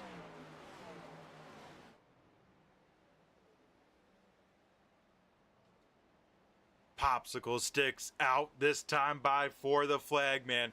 It is 2 laps to go, and Jeff Pogo looking for his 8th career win. I believe it would be career win number 2 this season. And maybe more importantly for Pogo, he will look to take back over this championship points lead, as this time by Jeff Pogo will see the white flag. We are racing back to the checkered. Jeff Pogo just has to hit his marks one more time around through turns 1 and 2 for the final time. That car looks nice, and underneath him, he is doing what he needs to do down the back straightaway for the final time here tonight. Through 3 and 4, the Hoonigan Racing machine will come, and Jeff Pogo will repeat here in season 6 and pick up career win number 8. Jim Ott will finish in P number 2. Tyler Bellinger will round out the podium. We'll be chatting with those drivers in just a few short minutes. Chris Proger will finish in 4th, and Seth Morrison will round out the top 5. As Jim out there will give his teammate some congratulatory bumps, as Jeff Pogo will bring this 97 machine around to the front straightaway and get ready to burn him on down. Pogo was able to pick up a win here in the duels, and then his last win coming at Rockingham, his next one coming tonight at Charlotte.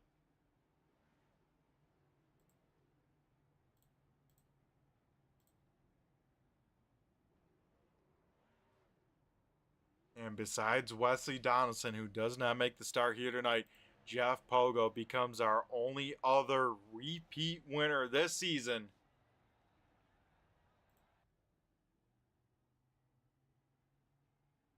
As Jeff Pogo will continue to burn it down on the front straightaway as we get ready to go to our commercial break. Don't go anywhere, folks. We'll be right back on the other side with the post-race show, talking with our top 3 finishers.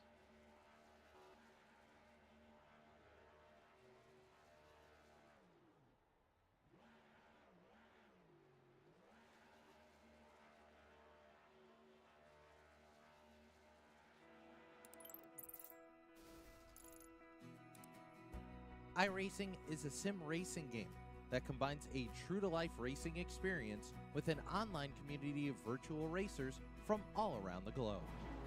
iRacing offers a multitude of officially licensed cars and tracks, laser scanned with millimeter accuracy. Their car models and mechanical systems are based on real-world physics, engineered in cooperation with manufacturers and race teams. Their skill license system ranges from rookie to pro, ensuring members are always pitted against those with similar skill sets.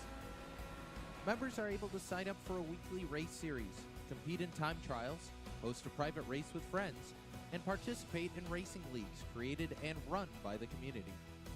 With over 170,000 members, iRacing works in partnership with renowned motorsports organizations like NASCAR to deliver virtual races based on the real-life NASCAR Cup Series, as well as many other series on the NASCAR ladder.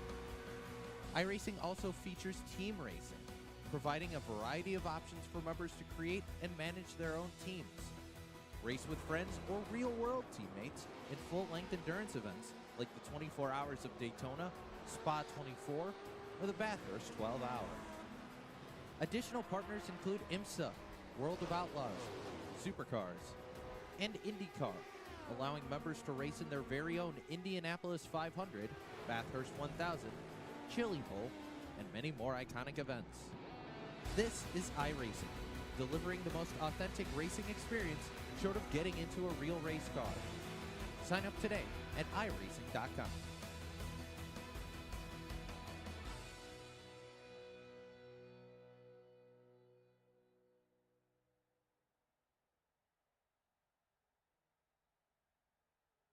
Alrighty, folks, we are back here at Charlotte Motor Speedway, and our first driver we'll be talking to is our third place driver, that being the driver of the 99. It is Tyler Bellinger.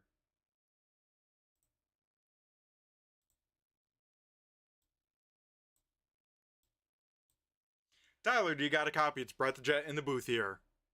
I gotcha. Alrighty, man. First and foremost, how you feeling after 200 laps at Charlotte? I feel fine. Long race, but I don't mind long races, so not a problem for me. Yeah, I tell you what, this is definitely, I think, the longest one here with this group. And I tell you what, Tyler, you had some good long run pace. Could you feel that behind the wheel here tonight? Yeah, I had a really good car. I definitely know it could have competed for a win up there. It's just those last two cautions, I ran the tank dry pit, and then a caution came out next lap and trapped me a lap down, so I had to take waiver rounds. So both time, the first one I had to pass like 13 cars to get back up into the top three, and the leaders obviously didn't have to do that. All of those were lap cars except of a couple. And then the last caution, I got lucky dog, so I didn't have to pass as many, but I still had 4 lap cars between me and the 2 leaders. So that just put me at a disadvantage where I didn't have enough time to do anything with it. But I definitely know I had a car to compete with them. So Yeah, and even the last two starts here with this group, you finished inside the top 10. You can keep that streak up, but a career best here tonight at P number 3. That was impressive to see here, and it seems like you, my man, the cards fall right in your favor. You could be in victory lane before we know it. yeah, I'll get some chances this season. I didn't race at all except for the last 2 weeks, so we'll see. We'll be talking more. I got myself a direct drive wheel coming in too, so that'll be nice to finally get to play with. So hopefully that helps a little. Oh man, what'd you end up going with for a direct drive wheel? I just got the Logitech Pro Series, go with the pedals that I have, but I race a Thrustmaster T248 right now that's actually broken, so it'll be it ain't like a top of the line direct drive, but it still will be a lot better than what I got. So Yeah, that's for sure, especially racing with a broken wheel. I mean, what's wrong with your wheel currently? I mean, you made it look like it was working fine running to a. if I if I have to turn like not, I don't want to say excessive, but kind of quick left or right, it like clicks like a mother effer and just feels horrible in my hands when I have to do that, like especially if I'm avoiding a wreck or something. So as long as I'm keeping the movement slow and smooth, it's okay. But if I have to do anything erratic, it gets wild in my hands. So Yeah, that sounds like a tough spot to be at, especially if you guys save a race car if someone gets into you. yeah, And I exactly. mean, we saw that a little bit here tonight. Your race wasn't a piece of cake. Tell me about how it started and then overcoming that I adversity with the big one there. Yeah, I qualified 7th, which I normally don't qualify great, so that was okay. And then I hung right around there, saving tire that first run, and I was making my way up through, and I had Rob to my outside, and I don't know who started that wreck, but he tried to wreck the guy like twice. Finally got him, and I shot through it just fine and stayed down low. And I went back and watched. And Rob just came down and cleaned me out. I don't know if he just. I'm assuming he didn't know I was down there and got through the wreck. But I got through the wreck and taking a sigh, taking a deep breath. I'm like, oh man, that was really nice to get through that. Next thing I know, I was spinning. I almost killed the inside wall where it comes out into turn one and slid up the track and just got bumped. I didn't have any damage, thankfully, but it killed my tires for that whole run. And I still drove from like 8th up to 4th with those tires that I slid and locked up. So I knew I had a really good car, and then it was just those cautions fell at worst possible time for me. So I don't know if I could have passed Jim or Jeff, but I know I definitely was going to be able to hang with them. Yeah, for sure, man. You're able to drive up through the field very nicely. And how were you feeling there late in that run? Were you hoping for a caution, or were you just saying, "Hey, let's get this race over with. I'll No, walk away I with wanted a this"? caution. I wanted a caution because I saved a set of tires and Jeff and Jim did not. So had a caution come out, maybe not a green white checker, that probably wouldn't have been enough time. But if a caution had come out in those last 15, 20 laps, I'd have been golden. Yeah, that you would have been. And yeah, that was going to be another question too. I was wondering if you saved a set because you're kind of with you pitting right before those cautions. I assume you had one, and yeah, that would have made it really interesting there. Yeah, because when on lap 33, when Rob got into me and I spun, I pit to check for damage and I took fuel only. So I still came back out like ninth and then drove back up to third or fourth and I ran that tank dry. So I had like an extra 30 laps on that first run of tires than most people. And that allowed me to, I ran the next tank dry and then that last 50 lap run there and I still had a set in the bank. Yeah, it would have been very interesting. But overall, Tyler, able to walk away with a podium spot here. We got a little insight about your future setup with that Logitech Direct Drive. That would be exciting to have. But what do you got currently, my man, for wheel pedals? What are you looking at? All that good stuff for your sim setup these days. I got the Pro Series pedals through Logitech, and they're pretty good. And then my wheel is a Thrustmaster T248, and there's nothing special about that. Yeah, I bought it when it was like brand new, and it ended up not having good reviews after the first few months. I mean, I've been dealing with this issue with it for over a year now, so it's weird. It's like when I first get in it in the car, every time I turn my PC on, the first 5 minutes, if I turn left or right at all, it just clinks like crazy. And it's like once it warms up, it gets a little better, which is really weird. But the first, you know, 5 minutes, it's really rough. I don't understand it. It's a belt-driven wheel, so who knows? But you can just feel the like gears just grinding when I first get in the car and have to wait it out for like 5 laps and let the wheel warm up, which is just odd. So I'll Yeah, be that, glad to get rid of that and get myself a direct drive. It comes in Friday, so next week I'll see what I can do with it. I don't even know where we're at, but next week we head to Iowa. How you feeling about that yeah. place as well? I like that track, but it's easy to get caught up in somebody else's BS. That's for sure. Yep, But that is the case. any track that's multiple lanes, I really like. So that's a multiple lane track. Yep, and just like here tonight, it's another one of those tracks that kind of got the facial refresh, let's say, of iRacing. So if you haven't been there in a while, it definitely looks a lot different than it did before. Yeah, I hadn't been there in a while, and it's funny because I in practice I never really downshifted. I stayed in fifth gear the whole time, and I noticed a lot of the guys up front were downshifting the whole run, and I would wait about 30 laps, and then I would start downshifting in three and four, and that really seemed to give me an advantage on the long run for whatever reason. It just saved the tires a little better. So beginning in the run, I'd wrap the bottom in both turns, and then once I'd start downshifting in three and four, I'd run that middle to high line in one and two. And that seemed to really help me out. Other than that last run, I just didn't have enough time for the tires to come in that much. Yeah, I just ran out of laps, but overall, Tyler, able to walk away with a podium. Can't hang your head to that. So before we let you go, my man, and celebrate this P number 3, I'm going to go give you a chance to thank who you got to thank, whether sponsors, teammates, or anyone you'd like to shout out on the broadcast here. I ain't got no sponsors, just out there racing with Pardusky and Tanner White. So those are my boys. Alrighty, awesome stuff. Well, Tyler, it was a pleasure talking to you here, and I'm sure we'll be talking to you again, my man. So you take care, and we'll see you next week at Iowa. Thanks, bud. Alrighty, folks, that was our third place finisher, Tyler Bellinger, in the 99 machine. Now we'll head up to our runner-up finisher, this being the 4 car of Jim Ott. Jim, do you got a copy? It's Brett the Jet in the booth here. Got you, buddy. How you doing, Brett? Man, we're doing pretty good. How are you feeling after 200 laps at Charlotte?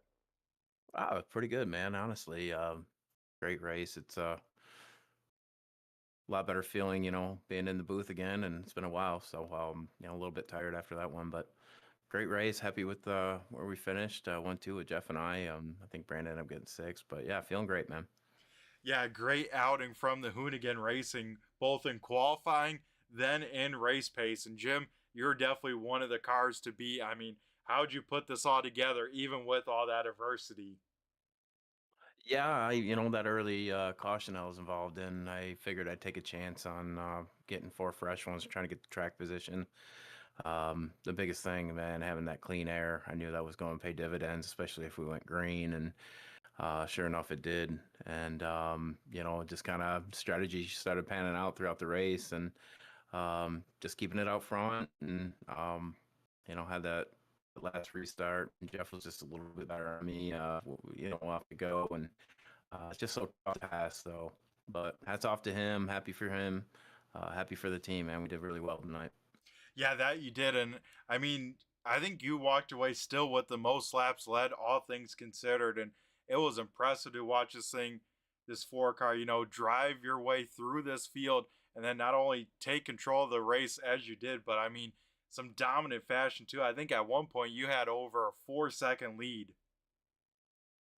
Yeah, man. I honestly, it's just a testament to that clean air. The car drove so much different out front, and I arrow push, and it's just nuts. But I was able to save tires. Really just getting a nice rhythm, and yeah, man, just kept walking. So awesome night, and yeah, looking forward to next week. The momentum's with us right now. Yeah, that it is for sure. Able to get some luck on your side and get away with a good finish. And speaking about some luck, man, how close were you to pitting, let's say, for that first green flag pit stops when you're still out on track and then you saw that caution fly? Um, yeah, I had about 16 to go, so that was a little nerve-wracking, man. I wasn't sure I was going to play that one out, but I'm glad I did what I did. But yeah, that was close. Yeah, that it was. And yeah, like you said, gonna be carrying some momentum. Next week is Iowa. How do you feel about that track? Another multi-groove racetrack, as well as a new reface to that track, just like Charlotte here. Yeah, I mean, in the past, been a very strong track for me. Again, another kind of tire manager there.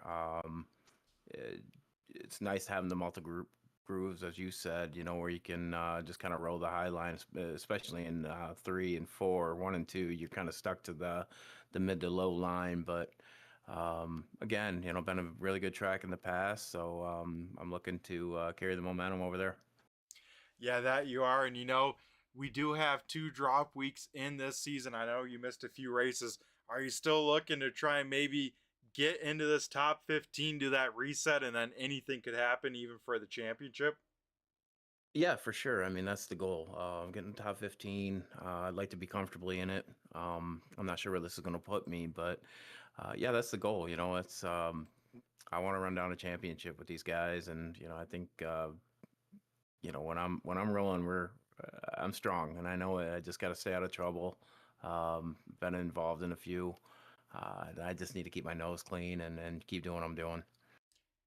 Yeah, that's definitely going to be the case. And I mean, coming into tonight, Jim, you sat eighth in points. I think exiting here tonight, you might be right around the top five and well in that top 15 in points. Yeah, wow, man, that's awesome. I didn't expect that. I figure I was still 20, looking outside the 15. So, no, that's awesome to hear. It allows me to kind of race a little bit more comfortably too. I try not to push it, but being up there in points, you can let guys go and just kind of race the track, if you will. Yeah, for sure, man. And that's what you did with Jeff Pogo. And I mean, you two seem to have almost identical laps each and every lap. What more do you think you needed to beat the 97 there at the end? Clean air. That's all it comes Yep. down to. You need the clean air. That arrow push, it just disrupts the whole, your line. My car didn't really do too well on the high line. I tried it a few times, but yeah, it just comes down to that clean air. Yeah, that definitely was the case here tonight. And I was very impressed, Jim, for that start of that long green flag run to the finish. How close you were running with Jim, or excuse me, with Jeff, and not get tight. I was like, man, he is right in that dirty air and still getting it to turn. Yeah, I think the only thing that helped me there is I was able to get down to 3, definitely got 3 lower, where I had just a little bit of air to breathe, and that was helping the car rotate, and I could almost stick that blue line. If I get it down there, it would help the car rotate. But I was feeling the tightness definitely entering the corner. Just was able to settle it as soon as I hit that blue line. So um, you're driving the wheels off it trying to do that. So I kind of backed off and raced the track again. But yeah, that was tough, man. A lot of fun though. Yeah, I bet it was able to walk away with a runner-up finish, Jim, and nothing to hang your head about with this one as a great finish. Hopefully you'll carry that momentum into Iowa next week. But here tonight, before we let you go, I'm going to go hand over the mic to you and have you thank who you got to thank, whether sponsors, teammates, or anyone else you'd like to give a shout out to on the broadcast. First and foremost, you, Brett. Appreciate the broadcast. Always enjoy watching it. My family does as well. My kiddos always support me with my wife, so it's pretty cool. And then appreciate the admins here and Rob putting on this league. It's a lot of fun. I look forward to these Sundays, and it's just a blast. And then of course Jeff and Brandon, having them as teammates. It's been an awesome season. I'm usually running solo, and them to pick me up, I really appreciate that. And then just been having a great time.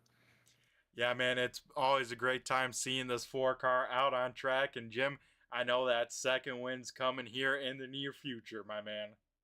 Yes, sir. I appreciate you, Brett. All righty. Thanks again, Jim. You have yourself a great rest of the night. Do the same, sir.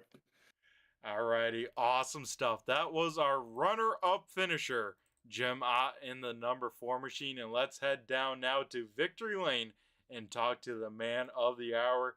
It is the 97 machine of Jeff Pogo. Jeff, do you got a copy? Yeah, buddy, loud and clear. All righty, my man. First and foremost, how are we feeling after 200 laps? Dude, good. Good. It's a good race. Yeah, that it was. I mean, it seemed like everyone in that top 3, though, had some ups and downs. How were we feeling halfway through that when that caution came out? You had to get that wave round and then start in with all the lap down cars as well. Yeah, I didn't like starting at the back. It definitely sucked at the back of that single file line, but I knew that I could get around them on the outside, as I did on a lot of them. Just had to try to get back to that first car lap down, or hope for a caution, or do something, and ended up finally getting some in my favor. Yeah, that you did. That last caution after the green flag pit stops, you're able to just get on the lead lap, actually pass Jim Ott. But then, interesting call, you come down and take your last set of tires. What was the thought process with that? Well, first of all, it was a last minute decision, as you probably saw. I don't know if you caught it on the broadcast, but she got a little loose, getting down on the pit road there. And if there would have been a cone, it would have been close to that rear quarter tapping it and not being a safe entrance. But I had 13 hard laps on my tires up to that point, which 13 is not a lot, but I just, with how many people were a lap down and where I would have cycled out if I pit, I wanted to be on the same tire, advantage as Jim. He didn't have another set left. I did, so I figured I'd take him, be on an even set with him. Dude, the dirty air was just ridiculous tonight, so I was like, you know what? Let's take him. We'll start front row still, and hopefully have a good run to the end. Yeah, and that you guys did. You were able to get around Jim Ott, and that seemed to be the difference maker there, Jeff, because with that, as you mentioned, even, he was stuck in that dirty air, couldn't get anything to kind of challenge you again, and you're able to see the green flag till the white. Well, we were both kind of in the position of, we both had good runs last week. We just wanted to keep the momentum going. So we were just going to be, instead of being side by side and racing, let's just go single file. Let's race it out at 10 to go if we're both there. But, I guess me being in front of him just that little bit might have wore his tires or whatever. I don't really know. But, tonight was that Noble money race. So I was one of the drivers that was able to win it. So I had to do what I had to do. Yep, for sure, man. $20 on the line, and you're walking away with that as well as the win. that's got to feel pretty good on top of it, right? Yeah, it does. I don't know who led the most laps tonight. I don't know if we get a bonus point for that or not. But if we do, I might have had the whole thing tonight. I got the pole, might have led the most laps, and then won the race. So sucks that I had to take it from Jim. I mean, he was fast for sure. I think it was between me and him probably for the win. If we were on the same if we're on the same strategy, same tires, it was going to be between me and him and who could do what and get a front. He was definitely better than me in 3 and 4. I was better than him, I felt, in 1 and 2. So I don't know, just good race, man. Just happy to see the whole team have a good run. I mean, we parked all 3 cars on the front 2 rows to start, so couldn't ask for a better night. I think Brandon still came away with the top 6, so it's just a good night altogether. Yeah, that it is, as well as Hoonigan Racing, sweeping the weekend here at Charlotte as well, right? So it's been a great week for your team here at Charlotte. Yeah, man, I couldn't be happier. Yeah, some great stuff there. And yeah, Jeff, going back all the way to the beginning of this race, qualified on the pole. In practice, you had some decent times, but nothing topping the charts. Where did that qualifying lap come from? I'm going to be honest with you. Right as practice was ending, I just got it perfect wrapping the paint on both ends, and it put me like 3rd on the chart. And I was like, you know what? I'm going to send it in a little bit deeper. I'm going to just kind of float the throttle and keep it on the paint, and it seemed to work out. Yeah, that it did work out well in your favor. Led the field to green, led the first like 40 laps still. Your teammate Jim out with those kind of different strategy call with the tires worked on out. But overall, man, you were back to the point when it counted late in this one. And now you're the first repeat winner besides Wesley Donaldson now this season. That's got to feel pretty good heading into Iowa. How do you feel about that place as well? Iowa should be a decent one for us too. I think we all run pretty decent there, so can't really complain. We were kind of joking before we took the green flag. Brandon made the comment of, "What is it?" He's like, "What is this? Your first non-road course pole?" I'm like, Probably won't never see it again because we don't have any road courses in here, but I'll take it." Yeah, that you will, and able to walk away with the checkered flag. And Jeff, you know what? Also, this is career win number 8. It ties you now with Johnny Barker on the all-time wins list, and just puts you out of I think the top 5 winningest drivers in this league. I'll take it. So we got I don't know, what is this? 2 wins for me this year? Yep. Did I win a duel or no? I don't even remember. You did, but I'm not gonna count those. I'm Yeah, not that gonna don't count count. those. Yeah, I don't count that either, but I'm just trying to do math in my head of what's what. So I'll take it though. For sure, man, able to knock another one down. And, looking at big picture stuff too, you now once again become the points leader. I'll take it. Let's keep on rolling.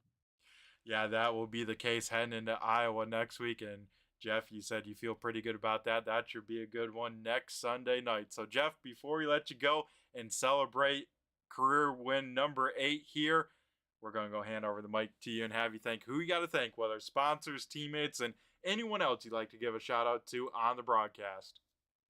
Oh, let's go with you first off. You do a great job every week, Brett, going through the field. You're not just interviewing the top 3 at the end, but throughout the race, you go through the field, you see action going on, and you pay attention to it, and you highlight it all the way out the field. So I know I appreciate it. I'm sure Rob does, every other admin in here. But other than that, got to thank my wife, obviously, for letting me do this. My daughter for behaving while I'm doing this, who's actually waiting on me to go give her a bath. But yeah, man, just good league, good racing. Can't wait to do it again next week. Yeah, for sure, man. Iowa's going to be another great race here. So, Jeff, you, my man, have a great rest of your night. Have a great week. And we'll see you in 1 week's time as we get ready to roll into Iowa. Sounds good, buddy. Alrighty, folks. That was our race winner, Jeff Pogo, in the 97 machine, getting the job done here tonight. Well, besides that, let's run through tonight's race results and get things wrapped on up with a long race done and over with.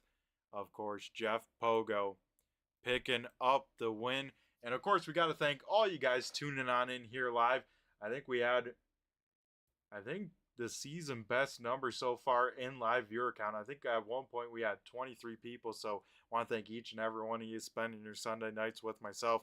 Each one of you does mean a lot here, as well as the replay viewers coming in here after the fact. Appreciate each and every one of you. So Jeff Pogo will pick up the win here tonight. His teammate Jim Ott will finish in the runner-up spot. Tyler Bellinger in the 99 will round out the podium. Chris Proger will have a career best finish in P number 4. Same with Seth Morrison in the 5 machine, finishing in P number 5. Brandon Guerin in the 1 car will be the best finisher besides Ott for that No Bull 5 with a 6th place finish. Johnny Barker will finish in 7th, also part of that challenge. Connor Patton seemed like he had himself a great night here tonight. Couldn't quite get Lady Luck on his side. He will come in 8th. Eli Raposa, he was in part of the money as well. He will walk away with a top 10.